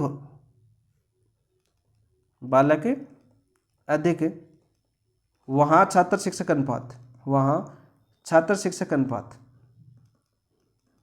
शिक्षक अनुपात की बात करें दोस्तों, तो कितना रखा गया दोस्तों आपका? 25:1। कितना रखा गया आपका? 25:1 का इंपॉर्टेंट क्वेश्चन है दोस्त, पूछा जा चुका है आपके एग्जाम के अंदर, पूछा जा चुका है दोस्तों, सीधा सीधा क्वेश्चन पूछा जाएगा। और दोस्तों NCERT व SCERT द्वारा कक्षा 1 से 3 में एक साथ कक्षा 1 से 1 में 3 माह का पल्ले आधारित स्कूल तैयारी मॉडल बनाएगा। दोस्तों यहाँ पर एक इंपॉर्टेंट बात है, अध्याय 2 के अंदर एक उल्लेख और दे रखा है। क्या दे रखा है दोस्तों? एनसीईआरटी वह आपके SCERT यानी राजस्थान के अंदर बात करें RSCERT आएगा, लेकिन ये नेशनल पॉलिसी है तो NCERT और स्टेट के लिए आ गया आपका SCERT, यानी प्रत्येक स्टेट के अंदर कक्षा ए के लिए इनके द्वारा यानी जो संस्थाएं हैं, यानी आपके राजस्थान की बात कर लेते हैं RSCERT द्वारा, सीधा सीधा क्वेश्चन पूछे तो द्वारा कक्षा ए के लिए, किसके लिए? कक्षा ए के लिए किसका मॉडल बनाया जाएगा दोस्तों? आपका स्कूल तैयारी मॉडल बनाया जाएगा। 3 माह का 3 माह पहले आधारित स्कूल तैयारी मॉडल बनाया जाएगा। स्कूल तैयारी मॉडल यहाँ पर लिख देता हूँ, शॉर्ट में पूछा जा सकता है आपको। पूरा डिटेल से पढ़ रहे हो तो थोड़ा सा पूरा ही पढ़ लेते हैं, ठीक है। मॉड्यूल का निर्माण किया जाएगा। अब पूछिए कि राजस्थान में कक्षा ए के लिए 3 माह में के लिए पहले के लिए स्कूल तैयारी मॉडल किसके द्वारा बनाया जाएगा? तो वो बनाया जाएगा दोस्तों RSCERT द्वारा, RSCERT द्वारा। इसका मुख्यालय कहाँ पर है दोस्तों? आपका उदयपुर के अंदर। कहाँ पर मुख्यालय? उदयपुर के अंदर। सीधा सीधा क्वेश्चन पूछा जा सकता है। तो ये था आपका अध्याय 2। अध्याय 2 आपको समझ में आ गया होगा। अध्याय 1 हम पढ़ चुके हैं। नेक्स्ट क्वेश्चन की बात करते हैं। नई शिक्षा नीति के अंतर्गत ड्रॉप आउट बच्चों की संख्या कम करने हेतु प्री स्कूल से माध्यमिक स्तर तक 100% सकल नामांकन अनुपात GER प्राप्त करने का लक्ष्य किस वर्ष रखा गया है? मोस्ट इंपॉर्टेंट क्वेश्चन है। मोस्ट इंपॉर्टेंट क्वेश्चन है दोस्तों ये आपका, बहुत बार पूछा गया। 2025 में फर्स्ट ग्रेड में लगभग 4 शिफ्टों में क्वेश्चन पूछा गया। 2025, 2027, 2030, 2035। तो राइट आंसर क्या आ जाएगा दोस्तों? आपका 2030 रखा गया। 2030 इंपॉर्टेंट क्वेश्चन है। और किस अध्याय में दोस्तों? आपके ड्रॉप आउट बच्चों की बात करें, संख्या की बात करें, ड्रॉप आउट बच्चे कौन से अध्याय में रखा गया? आपके अध्याय 3 के अंदर। अध्याय 3 में नई शिक्षा नीति के अध्याय 3 में इसका वर्णन किया गया दोस्तों। जो आपका GER है आपका 100% सकल नामांकन अनुपात है का लक्ष्य रखा गया दोस्तों अध्याय 3 के अंदर 2030 का। सीधा सीधा क्वेश्चन बन सकता है। ऑप्शन नंबर 3 आपका राइट आंसर होगा। क्या होगा दोस्तों? ऑप्शन नंबर 3 आपका राइट आंसर होगा। नेक्स्ट क्वेश्चन की बात करते हैं। सबसे इंपॉर्टेंट क्वेश्चन है NEP के अंदर और यहाँ से बहुत बार क्वेश्चन पूछा गया है। नई शिक्षा नीति के अंतर्गत देखो, नई शिक्षा नीति के अंतर्गत स्कूलों में पाठ्यक्रम एवं शिक्षा शास्त्र की 5+3+3+4 संरचना के संदर्भ में कौन सा कथन सही है? कौन सा कथन सही है दोस्तों? बताओ। फाउंडेशन स्टेज कक्षा 1 से 5 तक का होता है? नहीं दोस्तों, फाउंडेशन स्टेज होता है आपका कक्षा 1 व 2। किसके लिए होता है दोस्तों? आपके कक्षा 1 और 2। प्री स्कूल 3, सबसे पहले तो प्री स्कूल यानी आंगनवाड़ी, वह कक्षा 1 व 2, कक्षा 1 व 2 के लिए, ठीक है। तो पहला गलत हो जाएगा। मिडिल स्टेज देखो, मिडिल स्टेज में केवल रटने पर आधारित शिक्षण होता है? नहीं दोस्त, मिडिल स्टेज में केवल रटने पर आधारित शिक्षण नहीं होता है दोस्तों। मिडिल स्टेज पर कैसा शिक्षण होता है? अमूर्त अवधारणाओं पर होता है दोस्तों, अमूर्त अवधारणाओं पर शिक्षण। ये क्वेश्चन आपके कलाम ने प्री के अंदर भी पूछा था। अमूर्त अवधारणाओं पर आधारित शिक्षण होता है दोस्त। तो दूसरा भी गलत हो जाएगा। ये क्वेश्चन हम पढ़ चुके हैं। सेकेंडरी स्टेज में बहुविषयक अध्यापन तथा, हाँ, सेकेंडरी स्टेज में क्या होगा? आपका बहु स्टेज अध्यापन होगा तथा 2 चरण है, कक्षा 9 से 10 और तथा वह कक्षा 11 से 12 होते हैं। बिल्कुल राइट, बिल्कुल सत्य बात है दोस्तों, ये बिल्कुल सत्य बात है। कक्षा 6 से 8 तक बस्ता रहित अवधि का कोई प्रावधान नहीं है दोस्तों। कक्षा 6 से 8 तक 10 दिन बस्ता रहित पीरियड है दोस्तों, ठीक है, व्यवसायिक विषय है। तो ये भी गलत हो जाएगा क्योंकि है। इस अवधि के अंदर क्या होगा दोस्तों? आपके 10 दिन होगा, आपका 10 दिन बस्ता रहित पीरियड होंगे दोस्तों। और इसके अंदर किसकी शिक्षा दी जाएगी दोस्तों? इसके अंदर शिक्षा दी जाएगी दोस्तों आपके व्यावसायिक शिक्षा। व्यावसायिक शिक्षा की बात करते हैं दोस्तों, यानी जैसे बढ़ई की शिक्षा, ठीक है, कुमार, माली, ठीक है। तो ये आपका 10 दिन बस्ता रखते हैं, तो ये गलत हो जाएगा। ऑप्शन नंबर 2, 3 आपका राइट आंसर हो जाएगा। सो सही पूछा ना हमें, तो ऑप्शन नंबर 3 आपका राइट आंसर हो जाएगा। ऑप्शन नंबर 3 आपका राइट आंसर हो जाएगा। देखो दोस्तों, इस अध्याय को पढ़ लेते हैं, समझ लेते हैं इस अध्याय को, क्योंकि ऐसे क्वेश्चन पूछ जाता है। अध्याय 4 की बात करते हैं दोस्तों। किसकी बात करते हैं हम? अध्याय 4 की। अध्याय 4 की बात करते हैं। अध्याय 4 में क्या दोस्तों? आपके स्कूलों में पाठ्यक्रम व शिक्षा शास्त्र, स्कूलों में पाठ्यक्रम व शिक्षा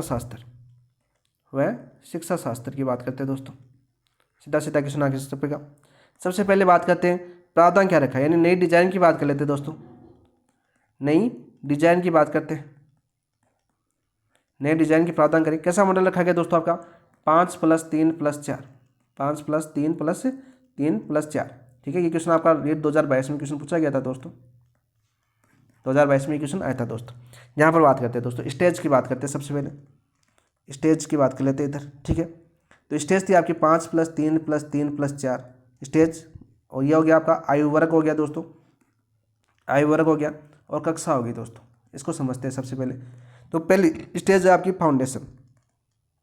क्या आपकी फाउंडेशन है, फाउंडेशन की बात करते हैं दोस्तों। फाउंडेशन आपकी 5 साल की, कितने साल की आपकी 5 साल की दोस्तों। आयु की बात करें दोस्तों 3 से 6 वर्ष की बात कर लेते हैं, 3 से 6 वर्ष की बात करते हैं दोस्तों। और जिसमें कौन शामिल होगी कक्षा, प्री स्कूल व आंगनवाड़ी, आंगनवाड़ी होगी दोस्तों। कितने साल की आपकी 3 साल, कितने साल की होगी 3 साल। और फिर इसके अंदर आपकी 6 से यानी वर्ष की बात करें आयु 6 से 8 वर्ष। ठीक है, यानी दो कक्षा 1 और 2, कक्षा 1 व 2 कितने साल हो गए आपके 2 साल हो गए। ये तो 5 साल का विवरण आपको समझ में आ गया होगा। दूसरी होगी दोस्तों आपकी स्टेज की बात करें प्रीपेरेटरी, प्रीपेरेटरी, प्रीपेरेटरी की बात करते हैं दोस्तों। ये कितने साल की होगी आपकी 3 साल की होगी, कितने साल की होगी आपकी 3 साल की। आयु वर्ग की बात करें तो 8 से 11 वर्ष हो जाएंगे, कितने वर्ष हो जाएंगे आपके 8 से 11 वर्ष। और इसके अंदर दोस्तों कक्षा 3 से 5 होगी, कक्षा 3 से 5, तो 3 से 5 3 साल हो जाएगी दोस्तों। तीसरी स्टेज है आपकी मिडिल, कौन सी स्टेज है दोस्तों आपकी तीसरी, मिडिल है। कितने साल की होगी दोस्तों आपकी मिडिल भी 3 साल की होगी। और आयु वर्ग की बात करें तो दोस्तों 11 से 14 वर्ष, और कक्षा 6 से 8, कक्षा 6 से 8। ठीक है दोस्तों। और चौथी स्टेज कौन सी हो जाएगी आपकी सेकेंडरी, सेकेंडरी की बात करें दोस्तों 4 साल की होगी सेकेंडरी, और 14 से 18 वर्ष होगी आपकी आयु वर्ग, 14 से 18 वर्ष आयु वर्ग हो जाएगा।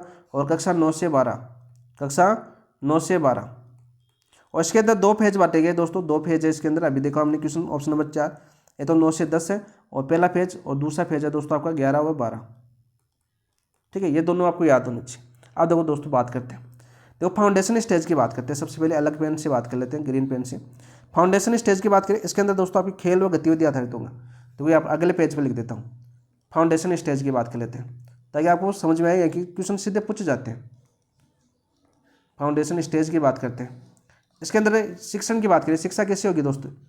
शिक्षा की बात करें तो शिक्षा कैसे होगी दोस्तों, इसके अंदर शिक्षा होगी आपकी खेल खोज, खेल खोज वह गतिविधि आधारित, वह गतिविधि आधारित शिक्षा होगी दोस्त, आधारित लिखा जाता है हमें, आधारित। ये आपको याद होना चाहिए दोस्तों। ठीक है, दूसरी कौन सी स्टेज थी आपकी, प्रीपेरेटरी थी अभी।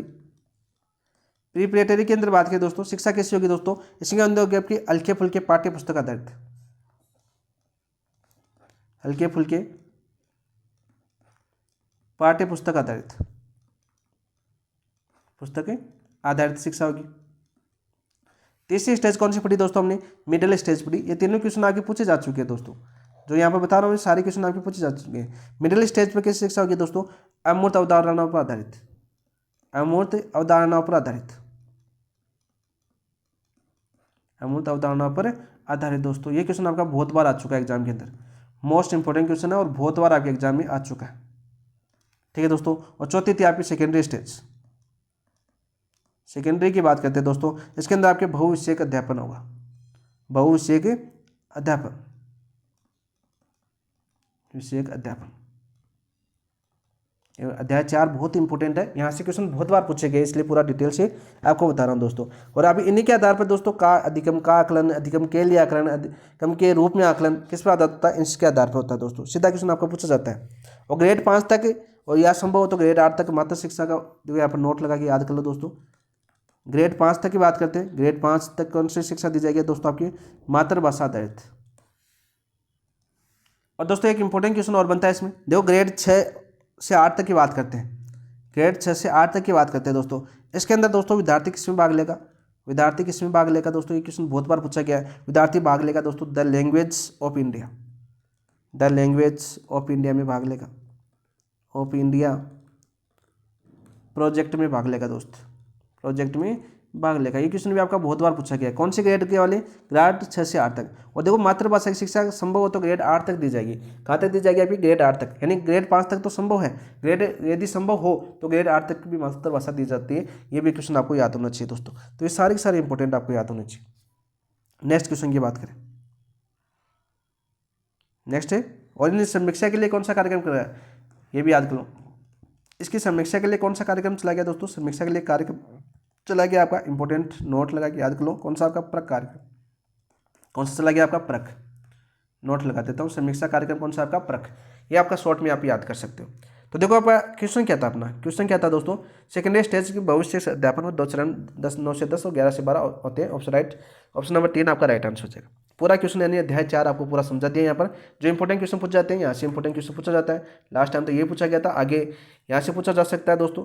कौन से स्टेज में कौन सी आयु वर्ग है, कौन सा आयु वर्ग के लिए शिक्षा है, तो ये याद कर लेना। साथ साथ यहाँ पर पूछा जा सकता है दोस्तों। ये आयु वर्ग इंपॉर्टेंट है आजकल, क्योंकि फर्स्ट ग्रेड में एक क्वेश्चन आपका आयु वर्ग से भी पूछा गया था। इसके अलावा दोस्तों यहाँ पर ये आपके उद्देश्य पूछे जा सकते हैं कि फाउंडेशन स्टेज में कैसी शिक्षा दी जाएगी, प्री प्लेटरी स्टेज में कैसी शिक्षा दी जाएगी, मिडिल स्टेज में कैसी शिक्षा दी जाएगी, सेकेंडरी स्टेज में कैसी दी जाएगी, और मातृभाषा की शिक्षा कहाँ तक दी जाएगी। और ग्रेड 6 से 8 तक विद्यार्थी किसमें भाग लेंगे? The language of India project में भाग लेंगे। ठीक है। और 6 से 8 तक की बात करें दोस्तों, कक्षा 6 से 8 तक की जो व्यवसाय आधारित शिक्षा में होगी, यानी 10 दिन का बस्ता रहित पीरियड में होगा। ठीक है, 10 दिन कोई बस्ता नहीं लेके आएंगे, वो व्यवसायिक शिक्षा दी जाएगी दोस्तों। ये सारे के सारे आपके अध्याय 4 के अंदर उल्लेख किए गए दोस्तों। और इन सभी की समीक्षा के लिए कौन सा कार्यक्रम चला गया दोस्तों? आपका प्रक कार्यक्रम चला गया, यानी performance assessment review and analysis of knowledge for holistic development. ठीक है, सीधा क्वेश्चन आपका पूछा जा सकता है। फुल फॉर्म भी पूछी जा चुकी है इसकी, प्रक फुल फॉर्म याद कर लेना दोस्तों, पहले बता चुका हूँ। फुल फॉर्म एक बार और बोल देता हूँ, performance assessment review and analysis of knowledge for holistic development. ठीक है, सीधा क्वेश्चन आपका पूछा जा सकता है। नेक्स्ट क्वेश्चन की बात करते हैं दोस्तों। ये देखिए, नई शिक्षा नीति के अनुसार वर्ष 2030 तक शिक्षक बनने हेतु न्यूनतम योग्यता क्या निर्धारित की गई? बताओ भाई, न्यूनतम योग्यता क्या निर्धारित की गई? यानी अध्याय 5 की बात कर रहा है यह उल्लेख, इसमें दोस्तों आपके अध्याय 5 की बात कर रहा है। और अध्याय 5 में क्या शामिल किया गया दोस्तों? आपके शिक्षक शामिल किया गया। क्या शामिल किया गया? आपका शिक्षक शामिल किया गया। और नई शिक्षा के नीति के अनुसार वर्ष 2030 तक शिक्षक बनने हेतु न्यूनतम योग्यता क्या निर्धारित की गई? 2 वर्षीय बीएड, 3 वर्षीय बीएड, 4 वर्षीय एकीकृत बीएड डिग्री या स्नातक डिग्री। तो 4 वर्षीय एकीकृत बीएड डिग्री दोस्तों। ऑप्शन नंबर 3 आपका राइट आंसर हो जाएगा। और काफ़ी रोला हुआ इसके अंदर कि 4 वर्षीय करेंगे, 2 वर्षीय वाला बंद कर देंगे, तो इस चक्कर में बीएड की कॉलेज भर गई थी। और इस बार आपकी बीएड की सीटें खाली है दोस्तों राजस्थान के अंदर। ऑप्शन नंबर 3 आपका राइट आंसर हो जाएगा। ठीक है, सीधा क्वेश्चन आपका पूछा जाएगा दोस्तों। और शिक्षक के सतत व्यापक जो आपका शिक्षक है, इसके अंदर और भी उल्लेख है, वो भी याद कर लो। शिक्षक क्या लेगा दोस्तों? आपका एसपीडी कार्यक्रम में शामिल होगा दोस्तों। कार्यक्रम में कितने शिक्षण घंटे प्रशिक्षण लेगा? आपका न्यूनतम 50 घंटे। न्यूनतम 50 घंटे क्या लेगा दोस्तों? प्रशिक्षण लेगा।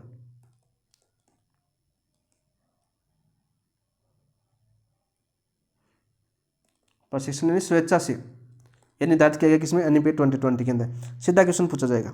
ठीक है। और आपके एनसीटीई के सामने मानक परिषद के तहत पुनर्गठित मानक रेटिंग बॉडी पीएचएसपी द्वारा राष्ट्रीय व्यवसायिक मानकों का एक मार्गदर्शक सेट एनपीएसटी 2022 में जारी किया जाएगा, जिसकी 2030 में समीक्षा की जाएगी। दोस्तों एक एनपीएसटी बनाया गया है। ठीक है, कब बनाया गया? 2022 के अंदर। और इसकी समीक्षा कब होगी दोस्तों? इसकी समीक्षा होगी 2030 के अंदर। कब होगी? 2030 के अंदर। ठीक है, खतरनाक वाला क्वेश्चन आया तो इसे पूछा जा सकता है। खतरनाक वाले क्वेश्चन भी आपका पूछा जा सकता है। और दोस्तों यहाँ पर देखो 2030 तक का लक्ष्य रखा गया है। 2030 तक के लिए न्यूनतम योग्यता की बात करें तो 4 वर्षीय एकीकृत बीएड डिग्री होगी। क्या होगी आपकी? 4 वर्षीय एकीकृत बीएड डिग्री होगी। ऑप्शन नंबर 3 आपका राइट आंसर चलेगा।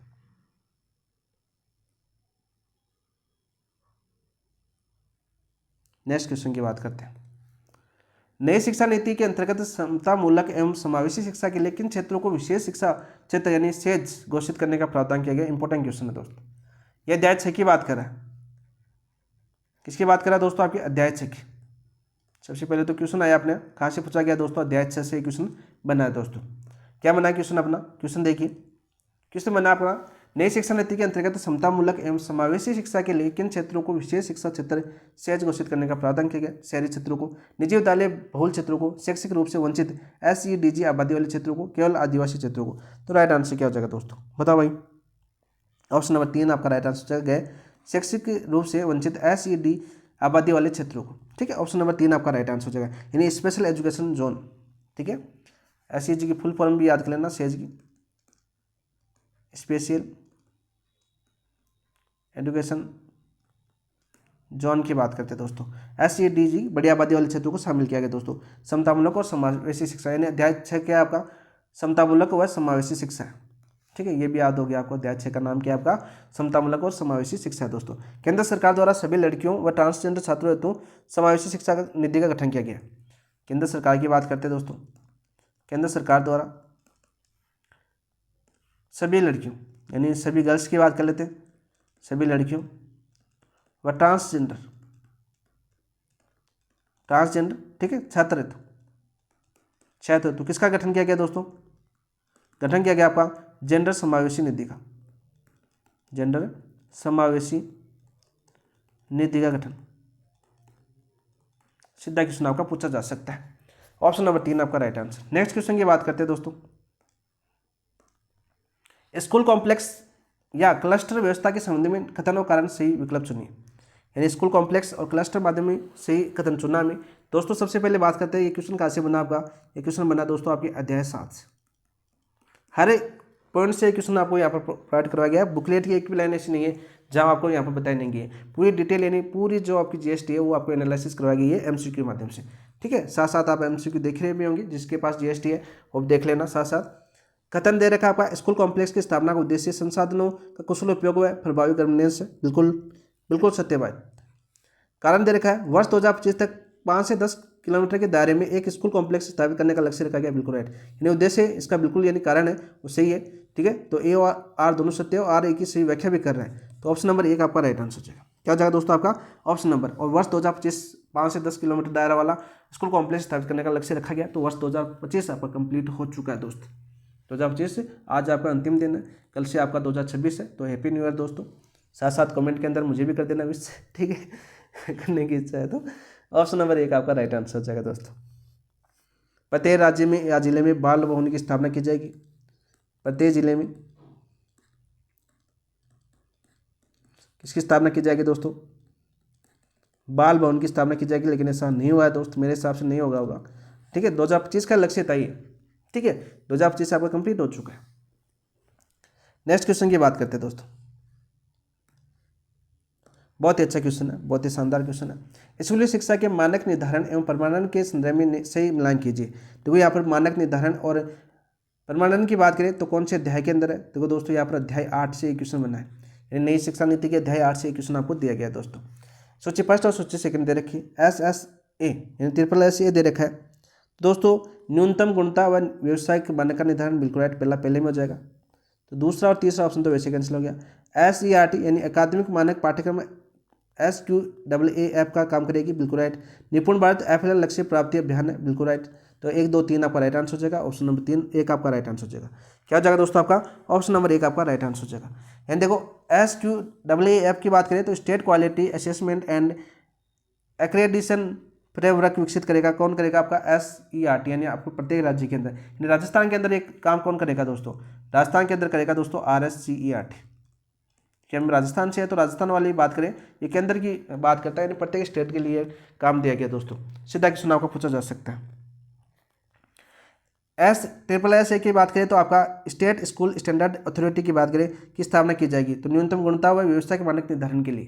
ठीक है, सीधा क्वेश्चन आपका पूछा जा सकता है, ऑप्शन नंबर 1 आपका राइट आंसर। नेक्स्ट, राज्यों द्वारा राष्ट्रीय शिक्षा नीति 2020 को निर्धारित समय सीमा में लागू करने हेतु केंद्र सरकार द्वारा जारी दिशा निर्देशों को क्या कहा जाता है दोस्तों, निपुण कहा जाता है, सार्थक कहा जाता है, सक्षम या समर्थ।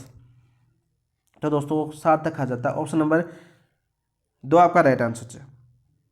क्या हो जाएगा दोस्तों आपका ऑप्शन नंबर 2 आपका राइट आंसर हो जाएगा। सीधा क्वेश्चन आपका पूछा जाता है। नेक्स्ट क्वेश्चन की बात करते हैं दोस्त, विद्या प्रवेश कार्यक्रम के संबंध में सही कथन कौन सा है। देखो ये क्वेश्चन और याद आ गया मुझे, वो भी करवा देता हूँ। ये देखो आपका निपुण भारत अभियान है दोस्तों, ये कब शुरू हुआ था, शुरू की बात करें 5 जुलाई 2021 को। इसकी डेट मुझे याद आ गई क्योंकि ये डेट पूछी जा चुकी है एग्जाम के अंदर, तो ये भी याद कर लेना कि निपुण भारत अभियान है दोस्तों, ये कब आया था दोस्तों, 5 जुलाई 2021 को प्रारंभ किया गया था। कौन से लक्ष्य को हासिल करने के लिए, FLL लक्ष्य की प्राप्ति के लिए। ठीक है, बहुत बार ये क्वेश्चन पूछा जा चुका है, इंपॉर्टेंट क्वेश्चन है। आप देखो बात करते हैं नेक्स्ट क्वेश्चन की। नेक्स्ट क्वेश्चन क्या पढ़ा था हमने, ये सार्थक हो गया अपना, ठीक है।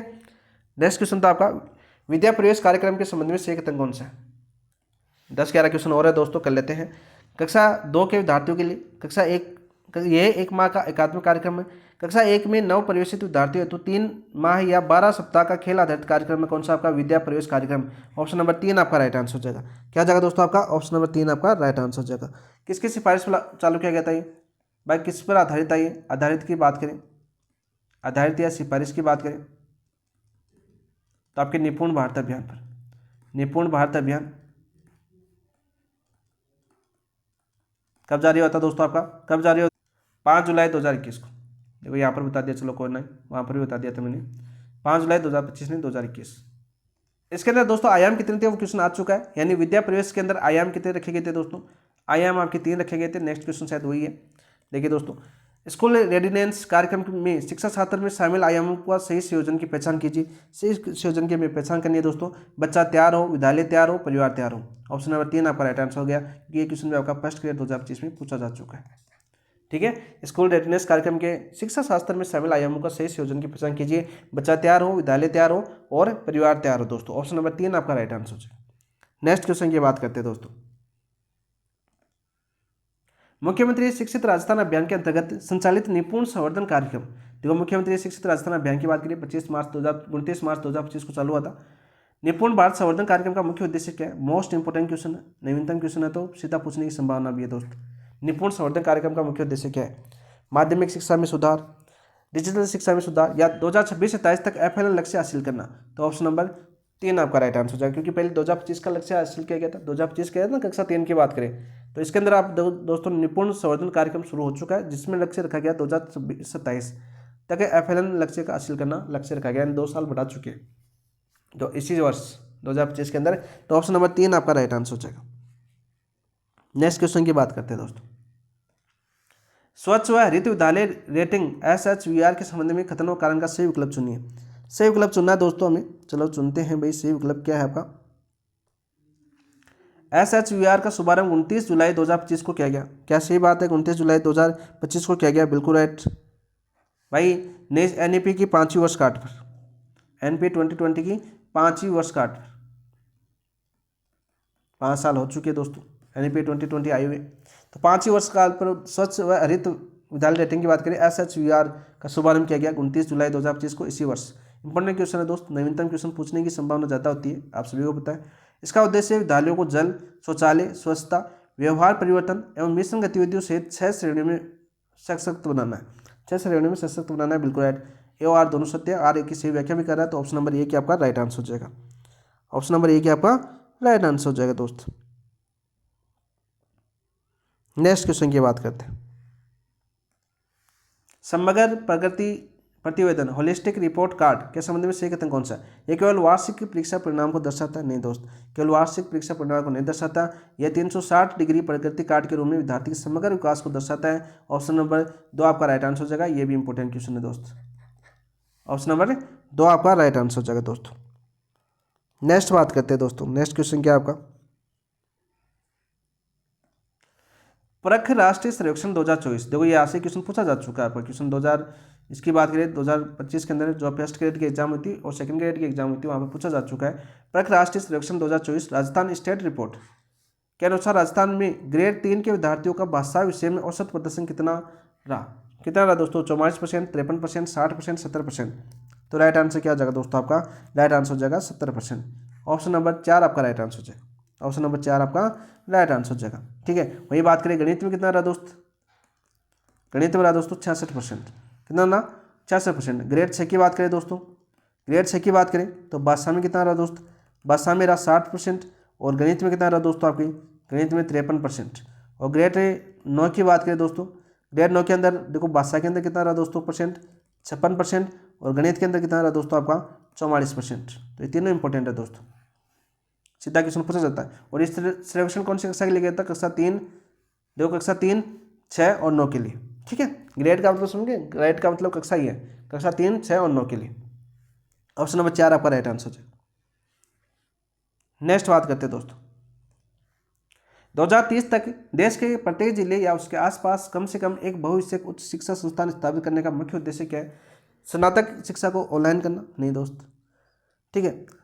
सकल नामांकन अनुपात GER को वर्ष 2035 तक 50% करना, बिल्कुल राइट, ऑप्शन नंबर 2 आपका राइट आंसर है। ऐसा भी पूछा जा सकता है कि 2035 तक 50% करना लक्ष्य रखा गया है दोस्तों, ठीक है, तो ऑप्शन नंबर 2 आपका राइट आंसर हो जाएगा।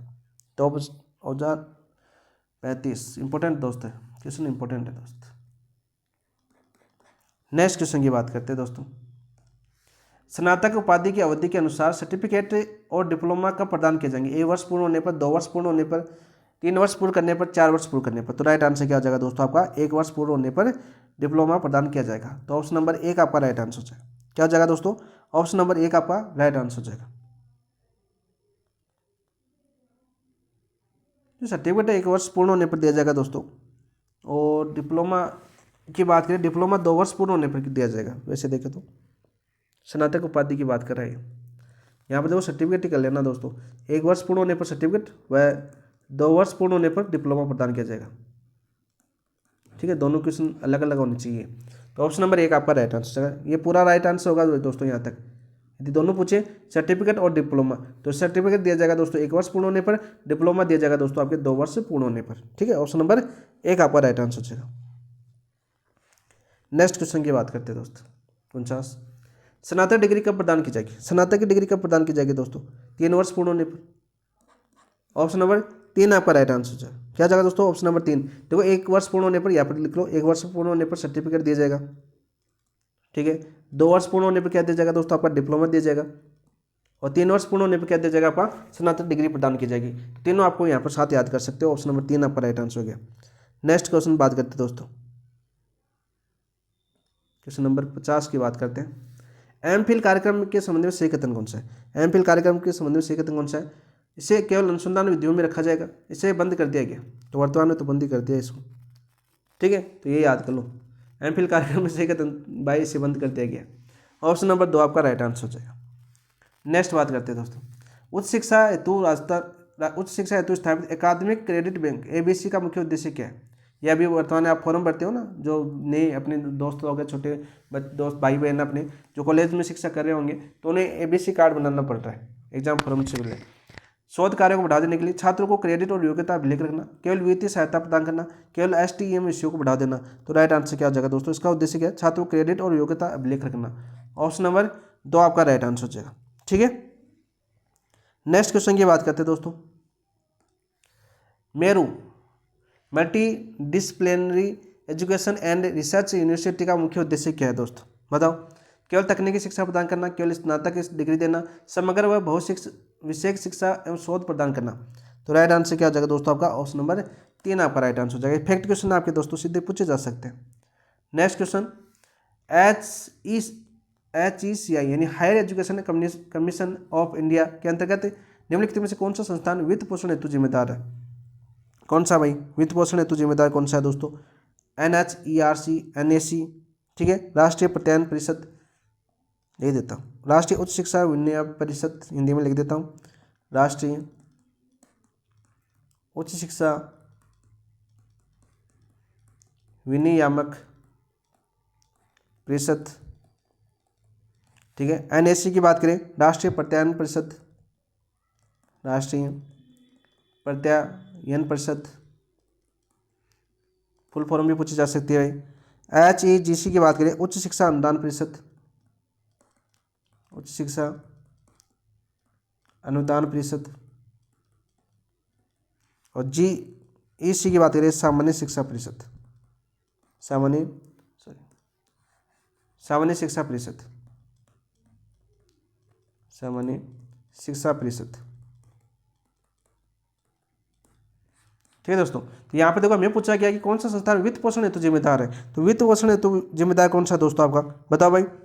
तो आपका देखो GEC तो ये आपके मानक निगरानी प्राधिकरण, क्या करेगा? ये मानक निगरानी करेगा। ये क्वेश्चन पूछा जा चुका है। और HEGC उच्च शिक्षा अनुदान परिषद है, ये वित्त पोषण हेतु जिम्मेदार है। तो ऑप्शन नंबर 3 आपका राइट आंसर हो जाएगा। ऑप्शन नंबर 3 आपका राइट आंसर हो जाएगा दोस्तों। तो ये थे दोस्तों आपके NEP 2020 के क्वेश्चन। एक भी पॉइंट ऐसा नहीं है जहां हमने छोड़ा, पूरे क्वेश्चन आपको यहाँ पर करवाने का प्रयास किया गया दोस्तों।